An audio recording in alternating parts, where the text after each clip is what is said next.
Good morning, everyone, and thank you for joining us today. Bonjour à tous, et merci de vous joindre à nous. I'm Sergeant Audrey Soucy. I'll be the moderator for today's event, and will be providing French translation of the presentation as is required under the Official Languages Act of Canada. The presentation will also be delivered simultaneously in American Sign Language by an interpreter. Je suis la sergente Audrey Soucy. J'animerai l'événement d'aujourd'hui et je vous fournirai la traduction en français de la présentation, comme l'exige la Loi sur les langues officielles du Canada. Les services d'interprétation simultanée en langue de signes américaine seront également offerts par un interprète.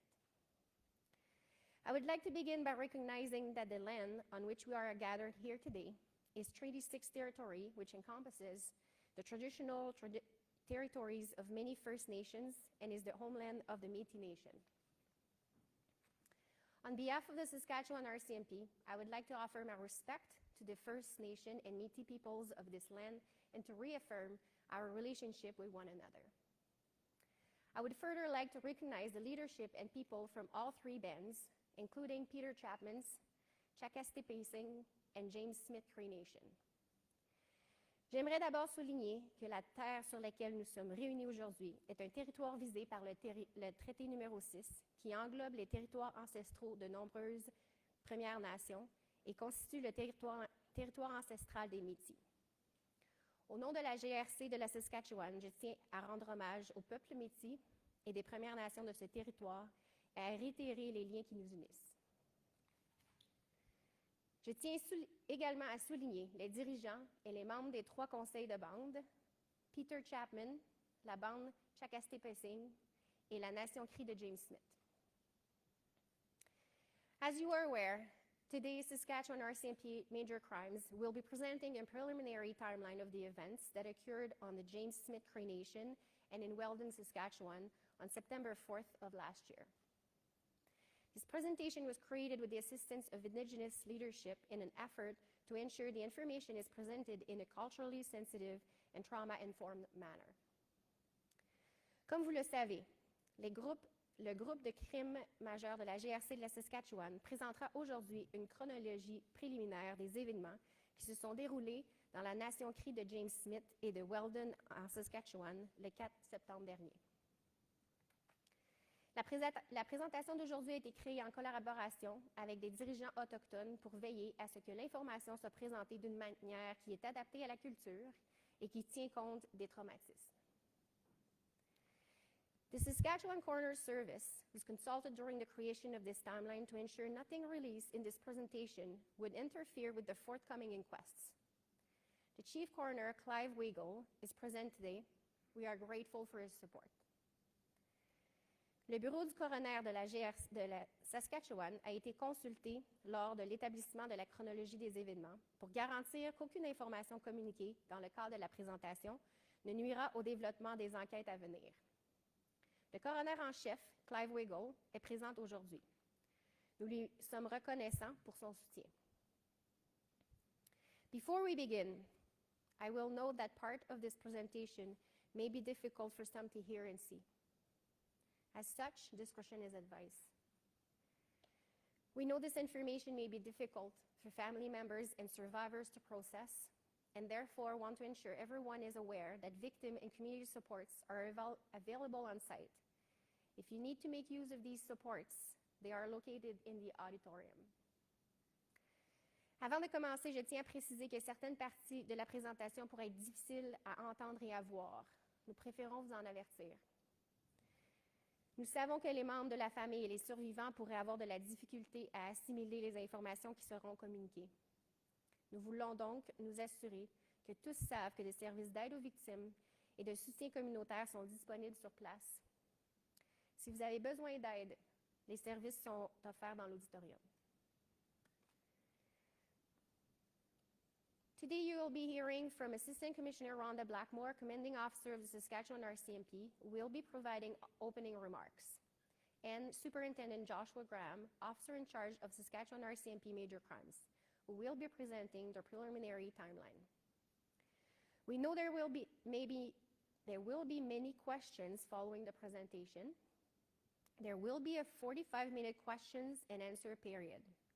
we are permitting 2 questions per news agency. Those with questions should line up at the microphone stand just over here. Aujourd'hui, vous entendrez la commissaire adjointe Rhonda Blackmore, commandante de la GRC de la Saskatchewan, qui prononcera un mot d'ouverture. Et le surintendant Joshua Graham, officier responsable des groupes des crimes majeurs de la GRC de la Saskatchewan, qui présentera la chronologie préliminaire des événements. Nous savons que vous aurez beaucoup de questions après la présentation. Il y aura une période de questions de 45 minutes. Les agences de presse pourront poser 2 questions. Les personnes qui voudront poser des questions sont invitées à faire la file au microphone qui se trouve ici. I will now turn the floor over to Assistant Commissioner Rhonda Blackmore. Je cède maintenant la parole à la commissaire adjointe Rhonda Blackmore. Good morning. I am Assistant Commissioner Rhonda Blackmore, the Commanding Officer of the Saskatchewan RCMP. Thank you all for coming today. I am joined by Superintendent Joshua Graham, Officer in charge of Saskatchewan RCMP Major Crimes, who will present you with a preliminary timeline of the tragic events that occurred at James Smith Cree Nation and in Weldon, Saskatchewan on September 4th of last year. But first, I would like to take a moment to acknowledge and honor the victims whose lives were taken as a result of this senseless tragedy, and to all of those who were impacted and forever changed by it. We remember Thomas Burns, Carol Burns, Gregory Burns, Lydia Gloria Burns, Bonnie Burns, Earl Burns Sr., Lana Head, Christian Head, Robert Sanderson, Wesley Peterson, and Damian Sanderson. I offer my deepest condolences to every person touched by this inconceivable loss of life and the weight of the heartache that comes with it. I can't even begin to imagine how difficult the last 7 or so months have been, as the survivors, the families, friends, and loved ones of the victims, the communities, our province, and our country are still reeling from this tragedy. And also because we know everyone has been waiting for answers. Answers to what happened, answers as to why it happened. Some of these answers, unfortunately, may never be known.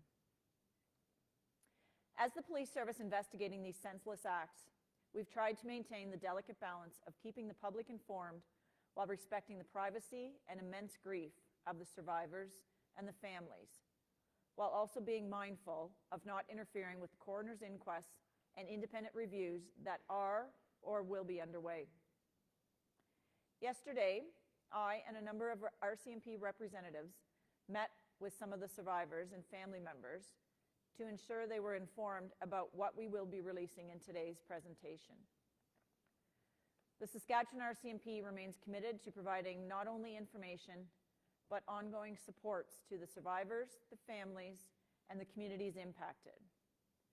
The Saskatchewan Victim Services Unit, along with officers from our Indigenous Policing Services Unit and Major Crimes, have been working closely with the family members of victims and those affected by this incident from the very beginning.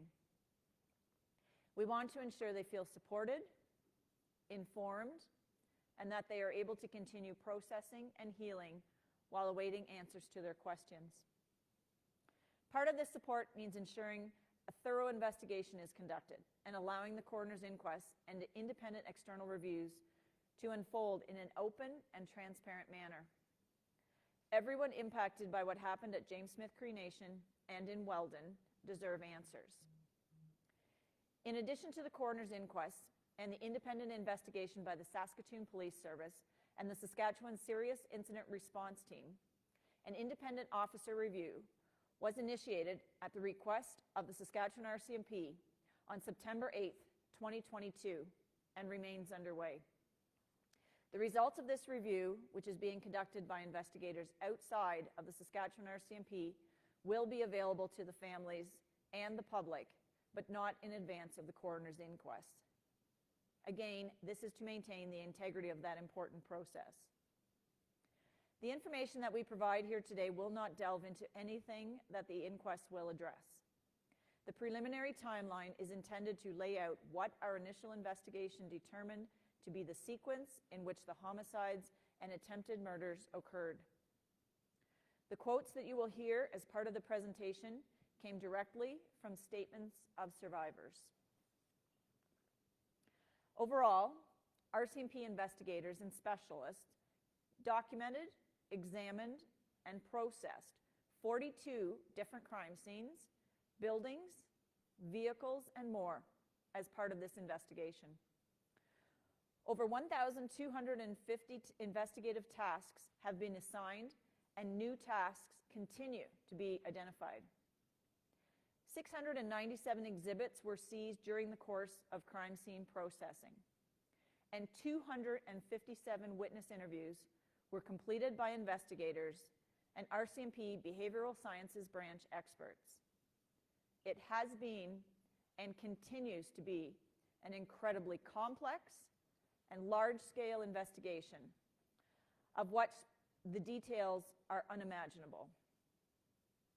Understandably, there may be parts of this presentation that are difficult to hear. We have previously heard of the heroic actions taken by individuals on September 4th. You will hear again today of individuals who went towards danger to assist and protect others and put themselves at great risk. Some of those individuals paid the ultimate price by losing their lives. Those individuals should be regarded as heroes for the actions they took to save others' lives. They have my deepest respect for those selfless acts. I want to thank the people and leadership of James Smith Cree Nation, Weldon, and surrounding areas for their support during the initial stages of the investigation, and as we continue to investigate this horrific tragedy. I am humbled by the level of support we have received and in awe of the strength and resiliency of these communities as they continue to heal from these unspeakable acts of violence. There have also been many individuals who have helped us during this incident, particularly during the initial response, including local residents, community first responders, victim services workers, and healthcare workers. I want to extend my sincere gratitude for all you have done to assist not only the RCMP, but also the individuals most impacted by this tragedy. Thank you. And finally, I want to thank our officers and employees, all of those who were part of the initial response to our specialized teams, our support personnel, and everyone in between who continues to investigate, ensuring all avenues and possibilities are explored, as well as everyone continuing to provide support to the impacted communities. I can tell you this incident has had a personal impact on many of our employees who were the first responders to those initial scenes, who processed those scenes, and who have continued to follow up on all aspects of this investigation. Thank you for your commitment and dedication and continuing efforts to answer as many questions as possible for the families and survivors of this tragedy. Thank you. I'll now turn it over to Superintendent Joshua Graham, the officer in charge of our Major Crimes Unit.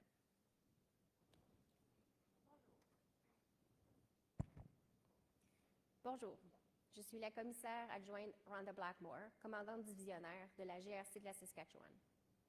Merci à tous et toutes d'être venus aujourd'hui. Je suis en compagnie du surintendant Josh Graham, officier responsable des crimes majeurs de la GRC de la Saskatchewan, qui vous présentera une chronologie préliminaire des événements tragiques qui sont survenus sur les territoires de la Nation Cree de James Smith et Weldon le 4 septembre de l'année dernière. Mais avant toute chose, j'aimerais prendre un moment pour reconnaître et honorer les victimes qui ont perdu la vie dans la foulée de cette tragédie insensée, ainsi que pour penser à toutes les personnes et les événements que les événements ont touchés et transformés à jamais. En souvenir de Thomas Burns, Carol Burns, Gregory Burns, Lydia Gloria Burns, Bonnie Burns, Earl Burns Sr., Lana Head, Christian Head, Robert Sanderson, Wesley Peterson, and Damien Sanderson. J'offre mes plus sincères condoléances à toutes les personnes touchées par ces pertes de vie inconcevables et par l'immense souffrance qui les accompagne. Je n'arrive même pas à imaginer à quel point les quelques 7 derniers mois ont été difficiles. Je sais que les survivants, les familles, les amis et les proches des victimes, les collectivités, notre province, ainsi que tout le pays peinent encore à se relever de cette tragédie, et je sais aussi que tout le monde attend des réponses depuis longtemps. Tout le monde veut des explications sur ce qui s'est passé et savoir pourquoi ces événements ont eu lieu. Malheureusement, il se peut que certaines de ces questions restent sans réponse à jamais. En tant que service de police enquêtant sur ces gestes insensés, nous avons tenté de maintenir le fragile équilibre entre l'obligation d'informer le public et la nécessité de respecter la vie privée et l'immense douleur des survivants et des familles, tout en évitant de nuire aux enquêtes du coroner et aux examens indépendants en cours ou à venir. Hier, aux côtés d'autres représentants de la GRC, j'ai rencontré quelques survivants et proches pour m'assurer qu'ils soient informés du contenu de notre présentation d'aujourd'hui. La GRC de la Saskatchewan reste déterminée à fournir non seulement des renseignements, mais aussi un soutien constant aux survivants, aux familles et aux collectivités touchées. Le groupe des services aux victimes de la Saskatchewan, de même que des agents du groupe des services de police autochtones et des crimes majeurs, ont collaboré étroitement avec les membres des familles des victimes et toutes les personnes touchées par les événements dès les premiers instants. Nous voulons nous assurer qu'ils se sentent soutenus et informés et qu'ils puissent continuer d'avancer et de panser leurs blessures pendant qu'ils attendent des réponses à leurs questions. Une partie de ce soutien est de voir à ce qu'une enquête rigoureuse soit menée et à ce que les enquêtes du coroner et des examens indépendants et externes puissent avoir lieu de façon ouverte et transparente. Toutes les personnes touchées par ce qui s'est produit sur le territoire de la Nation Cree de James Smith et à Weldon méritent des réponses. En plus des enquêtes du coroner et de l'enquête indépendante menée par le service de police de Saskatoon et l'équipe d'intervention en cas d'incident grave de la Saskatchewan, un examen par un agent indépendant a été lancé le 8 septembre 2022 et il suit son cours. Les résultats de cet examen, qui ont été confiés à des enquêteurs extérieurs à la GRC de la Saskatchewan, seront mis à la disposition des familles et du public, mais pas avant les résultats des enquêtes du coroner. Encore une fois, l'objectif est de protéger l'intégrité de cet important processus. Les renseignements que nous donnons ici aujourd'hui ne portent sur aucun des éléments dont les enquêtes du coroner traiteront. L'objectif de la chronologie préliminaire est d'exposer la séquence dans laquelle les homicides et les tentatives de meurtre ont eu lieu, selon ce que notre enquête initiale a établi. Les citations que vous allez entendre pendant la présentation ont été directement tirées des déclarations des survivants. Au total, les enquêteurs et les experts de la GRC ont documenté, examiné et traité 42 scènes de crime, bâtiments et véhicules, et plus encore pendant l'enquête. Plus de 1250 tâches d'enquête ont été attribuées et de nouvelles tâches continuent d'être créées. Le traitement des scènes de crime a permis de saisir 697 pièces à conviction. Les enquêteurs et les experts du service d'enquête en crimes du comportement de la GRC ont interrogé 257 témoins. L'enquête a été et continue d'être extrêmement complexe et d'une très grande envergure, et les détails qui l'accompagnent sont inimaginables. Vous comprendrez, certains passages de la présentation sont difficiles à entendre. Nous avons entendu parler des actes héroïques accomplis par certaines personnes le 4 septembre. Aujourd'hui, vous entendrez de nouveau parler de personnes qui se sont mises en danger pour aider et protéger d'autres et qui se sont exposées à de grands risques. Certaines de ces personnes ont fait le sacrifice ultime et ont perdu la vie. Elles méritent d'être considérées comme des héros pour ces gestes qu'elles ont posés afin de sauver d'autres vies. Leurs actes désintéressés m'inspire un profond respect. Je tiens à remercier la population et les dirigeants de la Nation Cri de James Smith, de Weldon et des secteurs environnants du support apporté au cours des premières étapes de l'enquête, ainsi qu'actuellement, puisque nous continuons d'enquêter sur cette horrible tragédie. L'ampleur du soutien que nous avons reçu m'emplit d'humilité et la force de la résilience de ces collectivités qui tentent de se remettre de ces actes de violence inqualifiables m'inspire de l'admiration. De nombreuses personnes nous ont également aidés au cours de cet incident, particulièrement lors de l'intervention initiale. Notamment des résidents, des premiers intervenants de la collectivité, des travailleurs des services d'aide aux victimes et des travailleurs de la santé. Je tiens à vous exprimer ma sincère gratitude pour tout ce que vous avez fait afin d'aider non seulement la GRC, mais aussi les personnes les plus touchées par ce drame. Merci. Enfin, je tiens à remercier nos agents et nos employés, tous ceux qui ont participé à l'intervention initiale, nos équipes spécialisées, notre personnel de soutien et tous ceux qui continuent d'enquêter en veillant à ce que toutes les pistes et possibilités soient examinées, ainsi que l'ensemble des personnes qui continuent de soutenir les collectivités touchées. Je peux vous dire que cet incident a affecté personnellement beaucoup de nos employés qui ont été les premiers à intervenir, ceux qui ont examiné les lieux et ceux qui continuent à faire avancer tous les aspects de l'enquête. Je vous remercie de votre engagement, de votre dévouement et des efforts que vous continuez à développer afin de répondre à un maximum de questions pour les familles et les survivants de cette tragédie.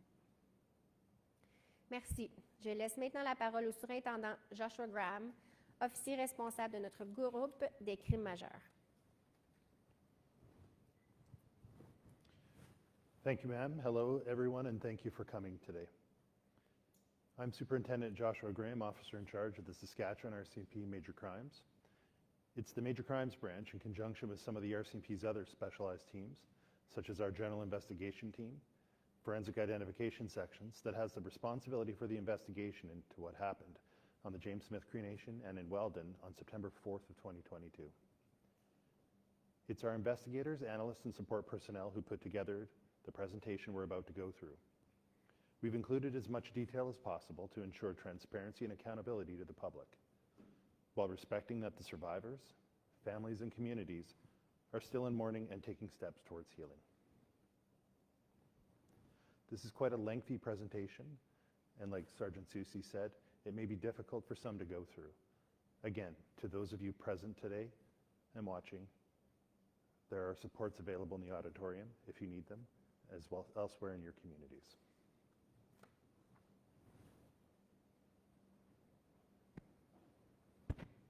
Merci, Madame. Bonjour à tous et à toutes, et merci d'être ici aujourd'hui. Je suis le surintendant Josh Graham, officier responsable des crimes majeurs de la GRC de la Saskatchewan. Avec l'aide de certaines autres équipes spécialisées de la GRC, comme notre section des enquêtes générales et notre section de l'identité judiciaire, c'est le groupe des crimes majeurs qui est responsable de l'enquête sur les événements survenus sur le territoire de la Nation Cri de James Smith et à Weldon le 4 septembre 2022. La présentation que nous sommes sur le point de vous montrer a été préparée par nos enquêteurs, nos analystes et notre personnel de soutien. Nous avons inclus le plus de renseignements possible pour faire preuve de transparence avec le public et lui rendre des comptes sur notre travail, tout en respectant les survivants, les familles et les collectivités qui sont encore en deuil et qui avancent pas à pas vers la guérison. La présentation est assez longue et comme l'a indiqué la sergente Susie, son contenu pourrait perturber certaines personnes. Une fois de plus, j'aimerais indiquer à toutes les personnes présentes aujourd'hui que les services de soutien sont présents dans la salle en cas de besoin. Throughout the presentation, you'll note in the top corner at the times that some of these events which were reported to police. The sequential order reflects the time reported to the RCMP, not the time the event or attack occurred. Tout au long de la présentation, vous noterez dans le coin supérieur les heures auxquelles certains de ces événements ont été signalés à la police. L'ordre séquentiel reflète l'heure à laquelle l'événement a été signalé à la GRC et non l'heure à laquelle l'événement ou l'attaque s'est produit. Let's begin. Today's presentation includes a timeline and sequence of events between September 1st to 9th, 2022, in relation to the James Smith Cremation and Weldon mass homicides. Alors, commençons. La présentation d'aujourd'hui, la chronologie des événements, comprendront les événements qui se sont survenus du 1er au 9 septembre 2022 et qui concernent la tuerie dans la communauté de la Nation Cree de James Smith et la collectivité de Weldon. The following presentation was created to fulfill a commitment made by the commanding officer of the Saskatchewan RCMP to share a timeline of events related to the James Smith Cree Nation and Weldon mass casualty homicides. Le présent exposé a été créé en vue de remplir un engagement pris par la commandante de la GRC de la Saskatchewan et fournir une chronologie des événements liés à la tuerie survenue dans la communauté de la Nation Cree de James Smith et la collectivité de Weldon. The Saskatchewan RCMP consulted with the Saskatchewan Coroner Service in the creation of this timeline. We are unable to provide any information about Miles Sanderson's death due to the Saskatoon Police Service and the Saskatchewan Serious Incident Response Team investigations. La GRC de la Saskatchewan a consulté le bureau du coroner de la Saskatchewan pendant la création de la présente chronologie. Nous ne sommes pas en mesure de fournir des détails concernant le décès de Miles Sanderson en raison des enquêtes du service de police de Saskatoon et de l'équipe d'intervention en cas d'incident grave de la Saskatchewan. Today's presentation will contain the following information: the activities of Miles and Damien Sanderson prior to the morning of September 4th, 2022, the sequence of attacks and movements throughout the communities on September 4th, 2022. The names and images of deceased victims have been included as a way of honoring their lives. The names and images of those who were injured will not be included. La présentation d'aujourd'hui comprend des renseignements qui suivent. Les activités de Miles et Damien Sanderson avant la matinée du 4 septembre 2022, la chronologie des agressions et des déplacements dans la collectivité le 4 septembre 2022, les noms et les photographies des victimes décédées en vue d'honorer leur vie. Les noms et les photos des blessés ne seront pas inclus. In consultation with the Saskatchewan Coroner Service, the following information will not be part of this presentation: information surrounding Miles Sanderson being unlawfully at large and efforts undertaken to locate and arrest him prior to September 4th, 2022. Correctional Service of Canada information, Parole Board of Canada information, and release decisions. The police response to the attack once in the community. Specific details about what occurred at each location and inside each residence on September 4th, 2022. And information relating to the cause and manner of the victims' deaths. And information detailing the arrest of Miles Sanderson, his cause and manner of death, and any aspects of the Saskatoon Police Service and Saskatchewan Serious Incident Response Team's investigations. En consultation avec le bureau du coroner de la Saskatchewan, les renseignements qui suivent ne feront pas partie du présent exposé. Tout renseignement concernant le fait que Miles Sanderson était illégalement en liberté et les efforts déployés pour le retrouver et l'arrêter avant le 4 septembre 2022. Tout renseignement concernant le Service correctionnel du Canada et tout renseignement et toute décision en matière de mise en liberté concernant la Commission des libérations conditionnelles du Canada. L'intervention policière en réponse à l'incident, une fois dans la communauté. Tout détail précis concernant ce qui est survenu à chaque emplacement et dans chaque résidence le 4 septembre 2022, de même que tout renseignement concernant la cause et les circonstances du décès des victimes. Tout renseignement concernant l'arrestation de Miles Sanderson, la cause et les circonstances de son décès et tout aspect des enquêtes du service de police de Saskatoon et de l'équipe d'intervention en cas d'incident grave de la Saskatchewan. At this time, there is no evidence to support the involvement of any other suspects relating to the tragedy which occurred in September of 2022. The Saskatchewan RCMP remains committed to investigating all aspects of this investigation, including any new information or rumors. Every piece of information will be thoroughly investigated.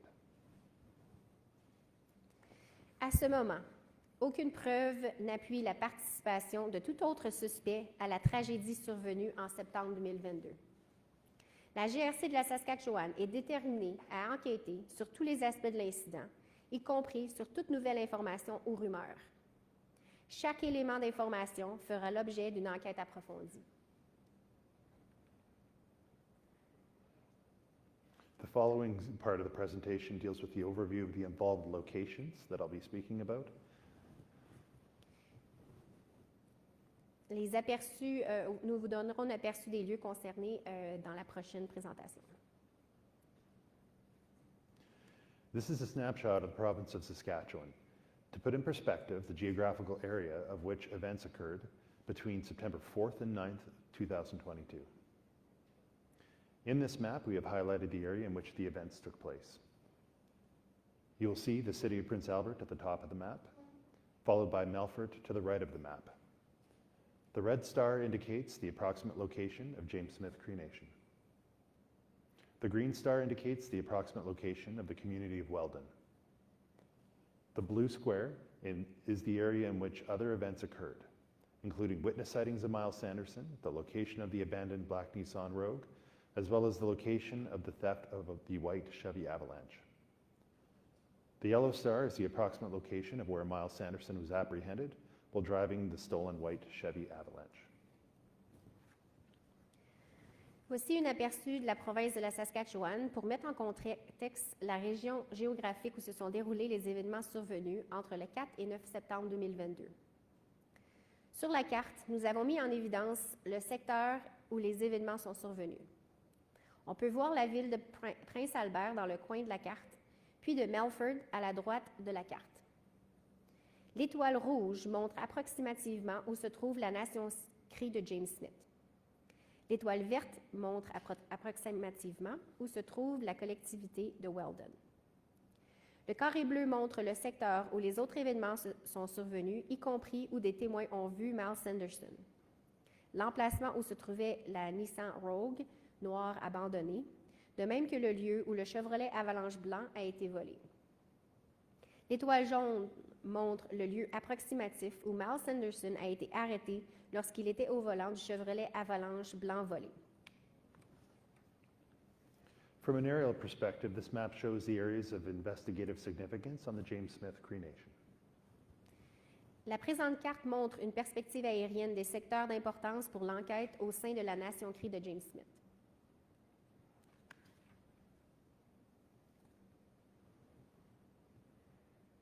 The following slides deal with the events prior to September 4th, 2022, starting on Thursday, September 1st, 2022. That time, Miles Sanderson traveled to James Smith Cree Nation and was involved in selling and distributing cocaine in the community over the next 24 hours. Nous commencerons avec les activités avant le 4 septembre 2022, commençant par le jeudi 1er septembre 2022. À ce moment, Miles Sanderson s'est rendu à la nation Cree de James Smith et a participé à la vente et à la distribution de cocaïne dans la communauté au cours des 24 heures suivantes. On Friday, September 2nd, 2022, in the afternoon after selling cocaine, Miles was a passenger in a vehicle, and he seriously assaulted the adult female driver, who then exited the vehicle. Miles then attempted to use the vehicle as a weapon to cause further injury to the adult female outside of a residence. The adult female driver departed the community a short time later. Miles and Damien Sanderson then departed the same residence in that SUV. They stopped and picked up an adult female, and the trio continued to drive around selling drugs. They briefly went to the Canistano bar where they purchased alcohol before returning to James Smith Cree Nation. Vendredi le 2 septembre 2022, pendant l'après-midi, après avoir vendu la cocaïne, Miles était un passager dans un véhicule et il a violemment agressé la conductrice, une femme adulte. Cette dernière est sortie du véhicule. Par la suite, Miles a tenté d'utiliser le véhicule comme arme pour blesser davantage la femme adulte à l'extérieur d'une résidence. La femme adulte a quitté la communauté peu de temps après. Miles et Damien Sanderson ont ensuite quitté cette même résidence dans un VUS. Ils se sont arrêtés en route et une femme adulte est montée à bord. Les trois ont continué à circuler et à vendre des drogues. Ils sont brièvement allés au Kinestino Bar où ils ont acheté de l'alcool, puis ils sont retournés à la Nation Cree de James Smith. On Saturday, September 3rd, 2022, after midnight, upon returning to the James Smith Cree Nation, the trio went to House 6, New York Road, where Damien and Miles got into a physical altercation with an adult male present at the house. No weapons were involved, no one was seriously injured, and the altercation was believed to be drug-related.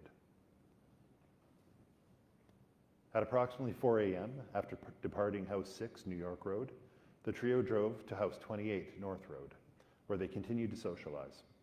At 4:03 a.m., Melfort RCMP received a report that Damien Sanderson stole a vehicle on the James Smith Cree Nation and that he may be impaired. The caller requested their vehicle back and advised that Damien was wanted on outstanding warrants for arrest. The caller explicitly requested multiple times during the initial and follow-up calls to remain anonymous. At approximately 4:15 a.m., two officers from the Melfort RCMP detachment responded in an effort to locate Damien and the vehicle. Le samedi 3 septembre 2022, après minuit, lorsque le trio est revenu à la Nation Cree de James Smith, il s'est rendu à la maison du 6 New York Road où Damien et Miles ont eu une altercation physique avec un homme adulte se trouvant dans la maison. Aucune arme n'a été utilisée et personne n'a été blessé. On croit que l'altercation était en lien avec la drogue.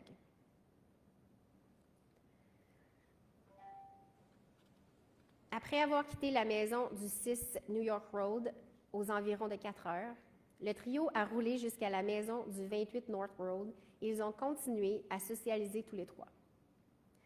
À 4h03, on a signalé au détachement de la GRC de Melfort que Damien Sanderson avait volé un véhicule dans la Nation Cree de James Smith et qu'il pourrait avoir les facultés affaiblies. Le plaignant a demandé que son véhicule lui soit remis et a mentionné que Damien était visé par un mandat d'arrestation non exécuté. Pendant l'appel initial et des appels de suivi, le plaignant a expressément demandé à plusieurs reprises de conserver l'anonymat. À environ 4h15, deux agents du détachement de la GRC de Melfort sont intervenus afin de localiser Damien et le véhicule.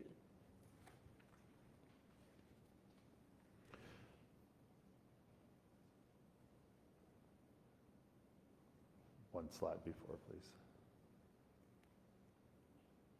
One more, please. And one more. Thank you. En route to the community, officers confirmed Damien had a valid arrest warrant and viewed the only available image of Damien Sanderson. During the search for the vehicle, officers spoke with the caller several times, following up on information provided. At 5:35 a.m., the caller's vehicle was located parked at House 28 North Road.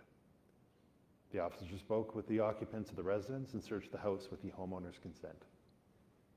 The keys for the vehicle were located on a table inside the residence. The occupants denied Damien was present at the house and could not explain how the vehicle got there. The two officers did not locate Damien or anyone who resembled his image from the RCMP police record and occurrence system inside the residence. The most recent photo available of him in the system was from 2014.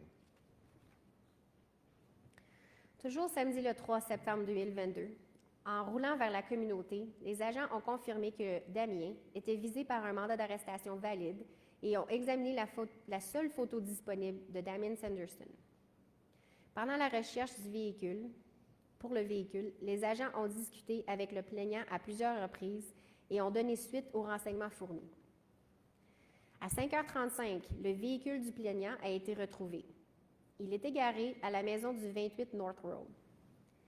Les agents ont parlé avec les occupants de la résidence et ont fouillé la maison avec le consentement du propriétaire. Les clés du véhicule ont été localisées sur une table à l'intérieur de la résidence. Les occupants ont nié que Damien se trouvait dans la résidence et ne pouvaient expliquer pourquoi le véhicule s'y était retrouvé. Les deux agents n'ont pas localisé Damien ou toute autre personne qui ressemblait à la photo du système d'incident et de rapport de la police de la GRC dans la résidence. Sa photo la plus récente dans le système datait de 2014.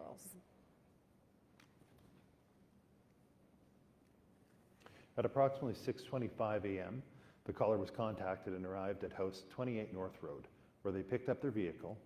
They provided officers with an additional location to search for Damien. Officers attended the address on River Street and spoke to the occupants, who advised Damien was not there. Officers contacted the caller again to provide an update and asked if there were any other locations to search for Damien. The caller did not know of any other locations. Before attending to other policing duties, the officers requested the caller contact them immediately if there were any new information to assist with their search. No information was received from the caller. The officers checked every location the caller provided them and patrolled the community in its entirety over a span of approximately 3 hours from when the initial report was received in search for Damien. At no time during all the interactions Melfort RCMP officers had with the caller was Miles Sanderson's name mentioned or any threats of violence reported.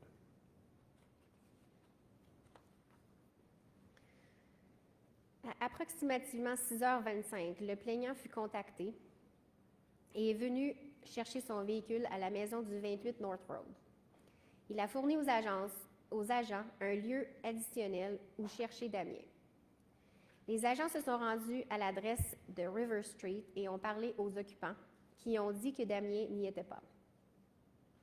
Les agents ont communiqué avec le plaignant à nouveau pour lui donner un compte-rendu et ont demandé s'il connaissait d'autres lieux où Damien pourrait se trouver. L'appelant ne connaissait pas d'autres endroits. Avant de passer à d'autres tâches policières, les agents ont demandé au plaignant de communiquer avec eux immédiatement s'ils avaient de nouveaux renseignements pour aider à la recherche. Les policiers n'ont reçu aucun autre renseignement du plaignant. Les agents ont vérifié tous les lieux mentionnés par le plaignant et ont patrouillé dans l'ensemble de la communauté pendant environ 3 heures à compter du signalement initial dans le but de trouver Damien. Pendant toutes les interactions entre le plaignant et les agents du détachement de Melfort, le nom de Miles Sanderson n'a jamais été mentionné, ni aucune menace de violence signalée.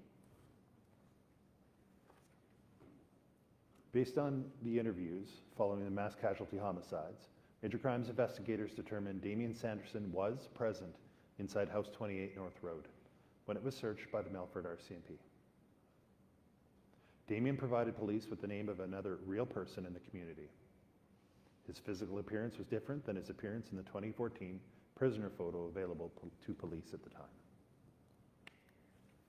Selon les entrevues effectuées après la tuerie, les enquêteurs des crimes majeurs ont déterminé que Damien Sanderson était présent dans la maison du 28 North Road lorsqu'elle a été fouillée par la GRC de Melfort. Damien a fourni aux policiers le nom d'une autre personne habitant réellement dans la communauté.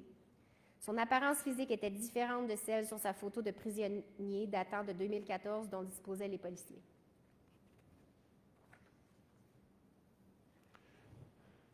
Just after noon, Miles and Damien were picked up from House 28 North Road by an adult female and given a ride to the Canistino bar.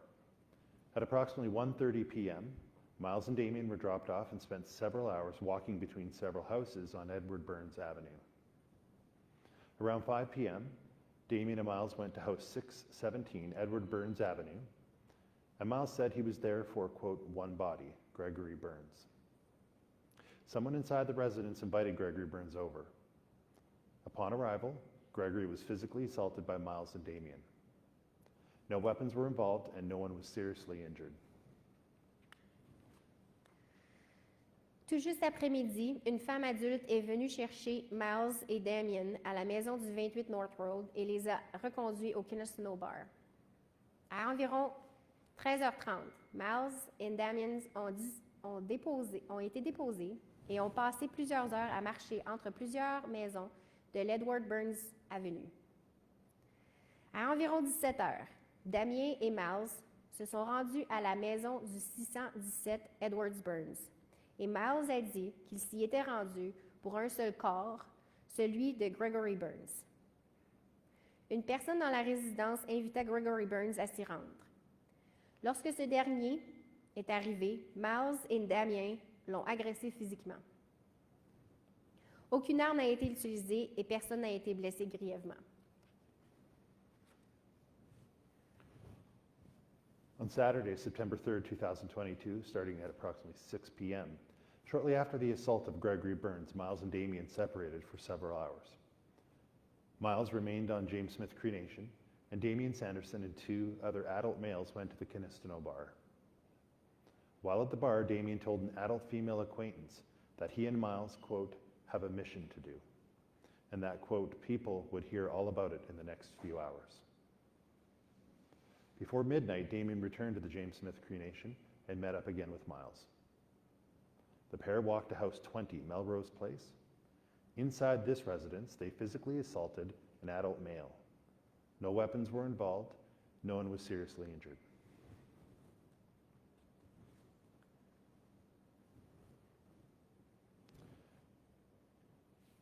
On Sunday, September 4th, 2022, starting at 1 a.m., following the assault, Miles and Damien returned to House 617, Edward Burns Avenue, where they remained until they walked to House 616, Edward Burns Avenue, sometime before 3:30 a.m. While at House 616, Miles and Damien took a gray 2006 Dodge Caravan. At approximately 4 a.m., Miles and Damien made their last known drug sale to 2 adult females in the community. Samedi, le 3 septembre 2022, à compter de 18 heures, peu après l'agression de Gregory Burns, Miles et Damien se sont séparés pendant plusieurs heures. Miles est demeuré dans la Nation Cree de James Smith et Damien Sanderson et 2 autres hommes adultes se sont rendus au Kinistino Bar. Au bar, Damien a dit à une femme adulte qu'il connaissait que Mal et lui avaient une mission à exécuter et que les gens en entendraient parler au cours des quelques prochaines heures. Avant minuit, Damien est retourné à la Nation Cree de James Smith et a rejoint Miles. Le duo s'est rendu à la maison du 20 Melrose Place. À l'intérieur de la résidence, ils ont agressé physiquement un homme adulte. Aucune arme n'a été utilisée et personne n'a été blessé grièvement. Dimanche, le 4 septembre 2022, à compter de 1 heure, après l'agression, Miles et Damien se sont retrouvés à la maison du 717 Edwardsburn Avenue, où ils sont demeurés jusqu'à ce qu'ils se rendent à pied à la maison du 616 Edwardsburn Avenue, un peu avant 3h30. Lorsqu'ils étaient à la maison du 616, Miles et Damien ont pris une Dodge Caravan 2006 grise. À environ 4 heures, Miles et Damien ont vendu des drogues à 2 femmes adultes de la communauté. Il s'agit de la dernière vente de drogue dont nous sommes au courant. At about 4:45 a.m., Miles and Damien returned to House 620, Edward Burns Avenue, in the gray 2006 Dodge Caravan. Miles and Damien are described by an occupant of the residence as, quote, guzzling booze and, quote, pumping themselves up for something, before leaving together in the Dodge Caravan northbound along North Road. The investigation has determined that this is the beginning of the mass stabbing incident. The numbers on the upcoming maps only indicate the order in which Miles Sanderson attended various locations. It should also be noted that his attendance at these locations did not necessarily result in someone being injured or killed. With the exception of the September 3rd, 2022 vehicle theft report, none of these violent altercations or interactions were reported to police prior to September 4th, 2022, and the mass casualty homicides occurring. The Saskatchewan RCMP had no information or indication that would suggest any violence of the sort was to occur. À environ 4h45, Miles et Damien sont retournés à la maison du 620 Edwardsburn Avenue dans la caravane Dodge 2006 grise. Selon un occupant de la résidence, Miles et Damien buvaient de l'alcool à grande gorgée et se motivaient pour une raison quelconque. Les deux sont partis ensemble dans la Dodge Caravan roulant vers le nord sur la North Road. L'enquête a permis de déterminer qu'il s'agissait du début de la tuerie. C'est à noter que les numéros sur la carte à venir servent seulement à indiquer l'ordre dans lequel Miles Sanderson s'est rendu aux divers lieux. Il faut également souligner que sa présence sur ces lieux ne signifie pas nécessairement qu'une personne a été blessée ou tuée. À l'exception du signalement du vol du véhicule le 3 septembre 2022, aucune de ces altercations ou interactions violentes n'avait été signalée à la police avant la tuerie du 4 septembre 2022. La GRC de la Saskatchewan ne disposait d'aucune information indiquant que de la violence allait se produire. We've reached the halfway point to the presentation and we'll break for a brief 15-minute intermission. As the presentation is quite lengthy, we ask you to return to your seats in 15 minutes so we can immediately resume the presentation. Nous sommes maintenant à la mi-chemin de la présentation et nous prendrons une brève pause de 10 minutes. Puisque la présentation est assez longue, nous vous demandons de bien vouloir regagner votre siège dans 10 minutes afin que nous puissions reprendre immédiatement la présentation. Merci.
It's at this point of the presentation that we will begin to speak about the events that transpired. The material that we are about to present contains photographs and detail of the attacks on September 4th, 2022. This content may be triggering to some in the audience. Please remember, victim services are available on site and are located in the auditorium to provide immediate support if needed. C'est à ce moment-ci de la présentation que nous commencerons à parler des événements qui sont survenus. Le matériel que nous allons présenter comprend des photos et des détails des agressions du 4 septembre 2022. Ce contenu pourrait susciter de vives émotions chez certains. N'oubliez pas que des services aux victimes sont disponibles sur la place. Vous pouvez recevoir un soutien immédiat dans l'auditorium en cas de besoin. Superintendent Graham will now continue with the presentation, which will be followed by a 45-minute question and answer period. La présentation du surintendant Graham suivra, puis il y aura une période de 45 minutes de questions.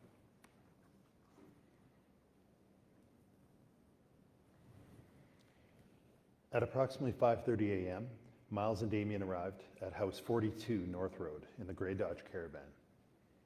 They forcibly entered the residence looking for an adult female. After searching the house for the adult female and not finding her, Damien told the child present that it would be the last time they would see him. Damien took a cell phone and he and Miles left in the gray Dodge Caravan. À environ 5h30, Miles et Damien sont arrivés à la maison du 42 North Road au volant d'une Dodge Caravan grise. Ils sont entrés de force dans la résidence à la recherche d'une femme adulte. Après avoir fouillé la maison à la recherche de la femme adulte sans la trouver, Damien a dit à l'enfant qui était présent que ce serait la dernière fois qu'il le verrait. Damien a pris un téléphone cellulaire, puis, accompagné de Miles, ils sont partis dans la Dodge Caravan grise. After leaving House 42 North Road, Miles and Damien drove to House 33 North Road in the gray Dodge Caravan. Miles and Damien forced their way into the house, where Miles attacked an adult male with scissors. During the attack, Damien stepped in between Miles and the injured adult male, which stopped the assault. Damien told the injured adult male not to call police before he and Miles left the residence. As Miles left the residence, he grabbed a knife from the kitchen. Miles and Damien drove away in the gray Dodge Caravan, and the injured male called 911. This call to police was the first indication that any violence was taking place in the community that day. Après avoir quitté la maison du 42 North Road, Miles et Damien se sont rendus à la maison du 33 North Road dans la Dodge Caravan grise. Miles et Damien sont rentrés dans la maison de force, où Miles a agressé un homme adulte avec des ciseaux. Pendant l'agression, Damien s'est interposé entre Miles et l'homme adulte, ce qui a mis fin à l'agression. Damien a dit à l'homme adulte blessé de ne pas appeler la police avant de quitter la résidence avec Miles. Au moment de quitter la résidence, Miles a pris un couteau dans la cuisine. Miles et Damien sont partis dans la Dodge Caravan grise et l'homme adulte blessé a téléphoné au 911. Cet appel à la police constitue la première indication selon laquelle des actes de violence étaient commis dans la communauté.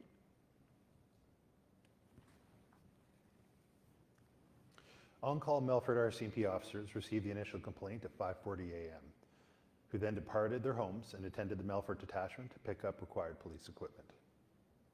At 5:52 a.m., RCMP officers departed the city of Melfort in police vehicle Alpha 430. In the responding vehicle, the RCMP WatchGuard video records the speed as 178 kilometers per hour. At 6:18, RCMP officers arrived in the James Smith Cree Nation and began the investigation into the attacks, while also providing medical assistance. Additional RCMP officers were called to help. All further information surrounding the RCMP's response while in the community to the mass casualty homicides will be detailed in the Saskatchewan Coroner Service inquests. Les agents sur appel du détachement de la GRC de Melfort ont reçu la plainte initiale à 5h40. Ils ont alors quitté leur domicile pour se rendre au détachement de Melford et y prendre l'équipement de police nécessaire. À 5h52, les agents de la GRC ont quitté la ville de Melford à bord d'un véhicule de police Alpha 430. Dans le véhicule d'intervention, la vidéo de bord du véhicule de la GRC enregistra une vitesse de 178 km/h. À 6h18, les agents de la GRC sont arrivés dans la Nation Cree de James Smith et ont commencé à enquêter au sujet des agressions tout en fournissant un aide médicale. D'autres agents de la GRC ont été appelés en renfort. Toute autre information concernant la réponse de la GRC sera détaillée dans le rapport du coroner des services indépendants. The investigation has determined that after Miles and Damien left House 33 North Road, there was an altercation between them inside the gray Dodge Caravan. Physical evidence confirming this was collected from the road, inside the van, and from Damien Sanderson's body. Based on the scene examination and the investigation, we've determined that in an effort to escape the attack inside the van, Damien fled from the vehicle and ran into the nearby bushes and trees, where he later died. Damien Sanderson's body was discovered on September 5th at 11:25 a.m. while crime scene investigators were examining and processing bloodstained clothing located along North Road. Damien's body was located the next morning after continued investigation led to a search in the tall bushes and trees in the area.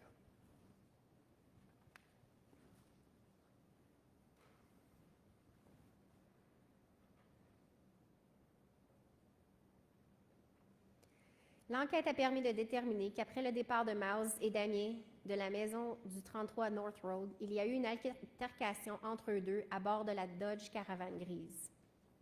Des preuves matérielles à l'appui ont été recueillies sur le chemin, dans la fourgonnette et sur le corps de Damien Sanderson.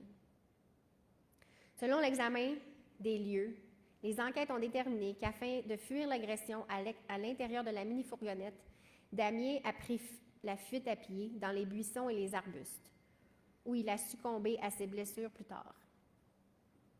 Le corps de Damien Sanderson a été découvert le 5 septembre à 11h25 lorsque les enquêteurs en scène de crime examinaient et traitaient des vêtements tachés de sang le long de North Road.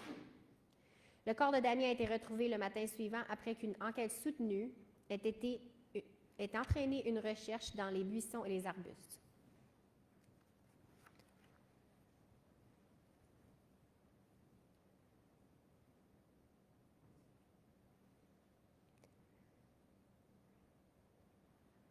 After Damien fled from the gray Dodge Caravan on North Road, Miles Sanderson, now alone, drove to House 10 New York Road. Miles crashed the gray Dodge Caravan into the front of the house, and after unsuccessfully attempting to enter the front door, he kicked open the back door and entered the house. Inside the residence, he attacked Robert Sanderson and an adult male. Miles then exited the residence and ran off on foot, abandoning the gray Dodge Caravan.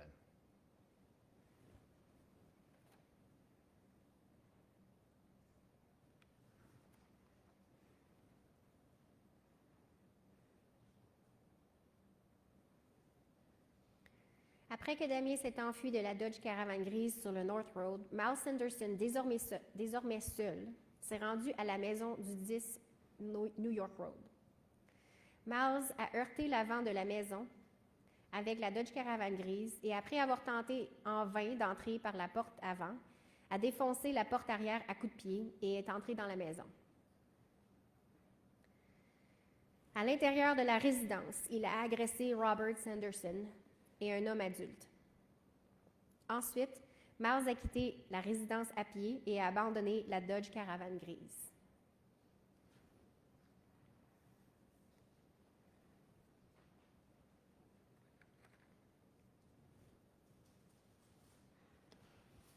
After leaving House 10 New York Road, Miles Sanderson walked to House 15 New York Road.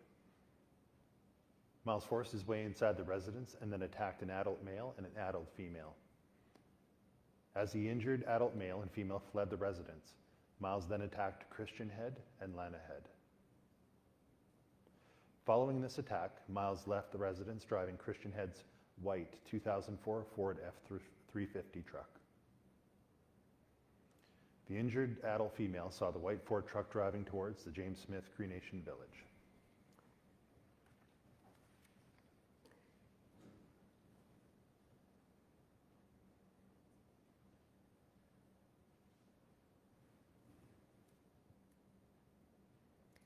Après avoir quitté la maison du 10 New York Road, Miles Sanderson a marché jusqu'à la maison du 15 New York Road. Miles est entré dans la résidence de force, puis a agressé un homme et une femme adulte. L'homme et la femme adulte blessés ont quitté la résidence, puis Miles s'en est pris à Christian Head et à Lana Head. Après cette agression, Miles a quitté la résidence au volant de la camionnette Ford F350 2004 blanche de Christian Head. La femme adulte blessée a vu la camionnette Ford blanche se diriger vers le village de la Nation Cree de James Smith.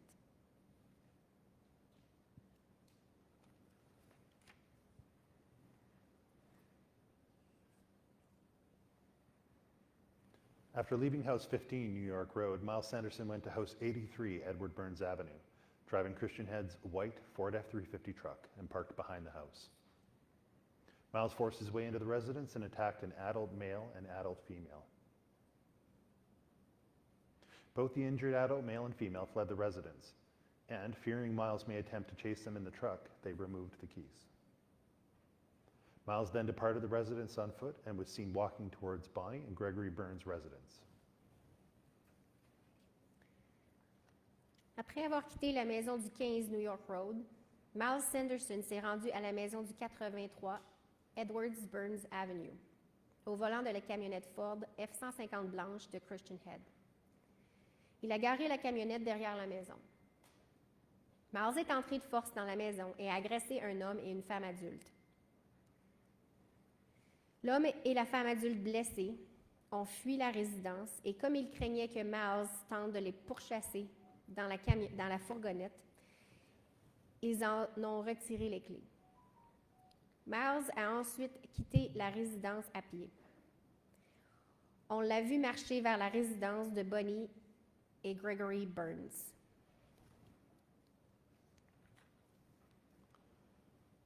This is the first time Miles went to House 1020 Edward Burns Avenue. After leaving House 83 Edward Burns Avenue, Miles walked to House 1020 Edward Burns Avenue, Bonnie and Gregory Burns' residence. Miles entered the residence through a window and attacked Bonnie Burns, Gregory Burns, and two male youths. Gregory Burns ran outside, where he later died. Miles departed the residence on foot, walking on Edward Burns Avenue.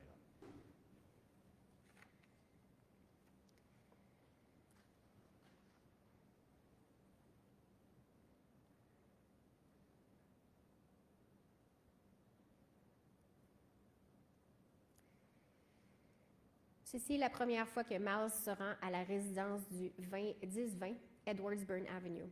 Après avoir quitté la maison du 83 Edwards Burn Avenue, Miles a marché jusqu'à la maison du 1020 Edwards Burn Avenue, à savoir la résidence de Bonnie et Gregory Burns. Miles est entré dans la résidence par une fenêtre et a agressé Bonnie Burns, Gregory Burns et les deux jeunes hommes. Gregory Burns a couru vers l'extérieur, où il est mort plus tard. Miles a quitté la résidence à pied, marchant le long de l'Edward Burns Avenue.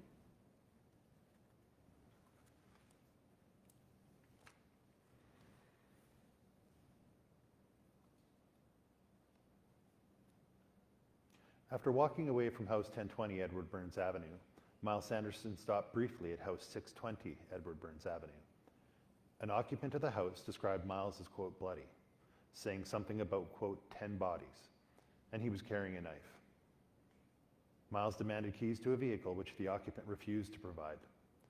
Miles told the occupant they were, quote, lucky, and no one was injured at this residence. Miles departed the residence on foot and was seen walking towards Angus McLean Drive. Après avoir quitté à pied la résidence du 1020 Edwards Burns Avenue, Miles Sanderson est brièvement arrêté à la maison du 620 Edward Burns Avenue. Un occupant de la maison a déclaré que Miles était couvert de sang et qu'il disait quelque chose au sujet de 10 cadavres et qu'il avait un couteau. Miles a demandé les clés d'un véhicule. L'occupant a refusé de lui donner. Miles a dit à l'occupant qu'il était chanceux et personne n'a été blessé à cette résidence. Miles a quitté la résidence à pied et on l'a vu marcher vers l'Angus McLean Drive. Miles walked to house 1015 Angus McLean Drive and forced his way inside. Miles demanded the keys to a vehicle and told the occupant of the residence not to, quote, make things harder than they already are. Miles grabbed the keys and left the residence driving a white 2011 GMC Terrain.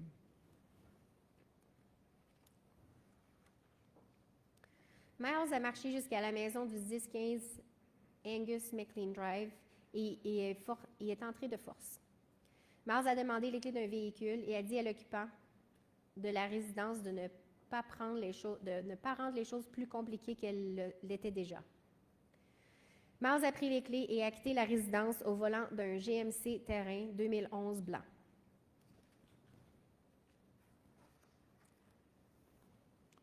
After leaving house 1015 Angus McLean Drive, Miles drove the white GMC Terrain to house 17 North Road. The occupants of the residence observed the white GMC Terrain pull into the yard and Miles exit the vehicle. Miles forced his way into the house and immediately attacked Earl Burns and an adult female. Miles ran out of the residence and was followed by Earl. Miles drove away in the white GMC Terrain and Earl chased the vehicle while driving a school bus. Après avoir quitté le 1015 Angus McLean Drive, Miles a conduit le GMC Terrain blanc jusqu'à la maison du 17 North Road. Les occupants de la résidence ont vu le GMC Terrain blanc entrer dans la cour puis ont vu Miles en sortir. Miles s'est introduit de force dans la maison et a tout de suite attaqué Earl Burns et une femme. Miles est sorti de la résidence en courant avec Earl à ses trousses. Miles a pris la fuite à bord du GMC Terrain blanc. Earl, au volant d'un autobus scolaire, a poursuivi le véhicule. Following the attack at House 17 North Road, Earl Burns Sr. chased the white GMC south on North Road in the school bus. The bus was later located in the ditch on the south side of North Road, and Earl was found deceased inside.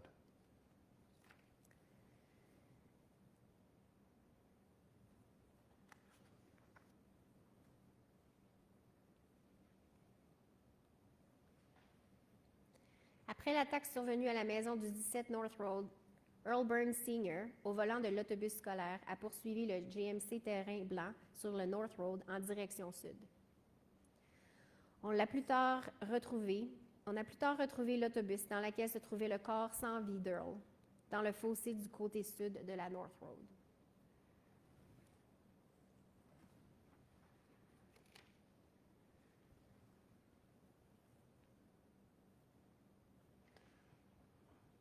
Following the attack at House 17 North Road and the school bus chase, Miles drove the white GMC Terrain to House 33 Abel McLeod Street.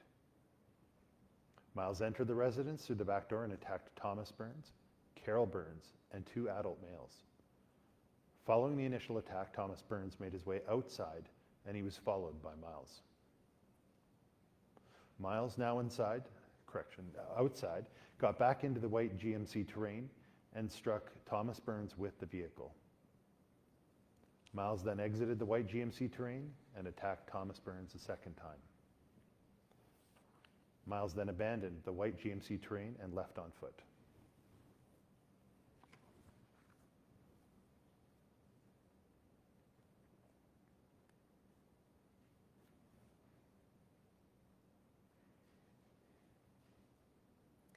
Après l'attaque survenue à la maison du 17 North Road et à la poursuite par l'autobus scolaire, Miles s'est rendu à la maison du 33 Abel McLeod Street à bord du GMC Terrain blanc. Miles est entré dans la résidence par la porte arrière et a attaqué Thomas Burns, Carol Burns, ainsi que deux hommes. Après avoir été attaqué une première fois, Thomas Burns a réussi à sortir de la maison. Miles l'a suivi. Miles, alors dehors, est remonté à bord du GMC Terrain blanc, puis a percuté Thomas Burns avec le véhicule. Miles est ensuite sorti du GMC Terrain Blanc et a attaqué Thomas Byrne de nouveau. Miles a ensuite abandonné le GMC Terrain Blanc et s'est enfui à pied.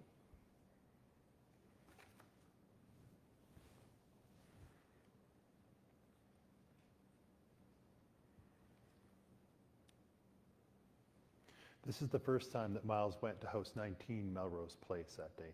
After walking away from House 33 Abel McLeod Street, Miles went to House 19 Melrose Place. He knocked on the door and was led inside the house by an adult male. Several of the occupants inside the residence heard Miles talk about the number of, quote, bodies he had so far, and described him as wearing blood-stained clothing and carrying a knife. Miles attempted to attack 2 adult males inside the house, but only injured 1. Miles then left the residence on foot.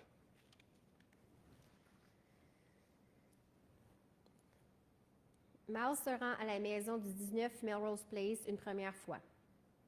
Après s'être enfui à pied de la maison du 33 Abel McLeod Street, Miles s'est rendu à la maison du 19 Melrose Place. Miles a cogné à la porte et un homme l'a laissé entrer. Plusieurs personnes dans la résidence ont entendu Miles parler, et je cite, de son compte de corps jusqu'à présent. Elles ont affirmé qu'il y avait du sang sur ses vêtements et qu'il était armé d'un couteau. Miles a tenté d'attaquer 2 hommes dans la maison, mais n'en a blessé qu'un. Miles a ensuite quitté la résidence à pied. After walking away from House 19 Melrose Place, Miles walked over to the house, number 10 Angus McLean Drive. Miles knocked on the door, and when it was answered by an adult male, they had a short conversation. Miles was described as having blood on his face and clothing, and that he was holding a knife. Miles asked for the key to a vehicle and asked, quote, "Want to know how many bodies I got tonight?" The adult male attempted to shut the door and was attacked by Miles. The injured male retreated inside the residence, and Miles left on foot.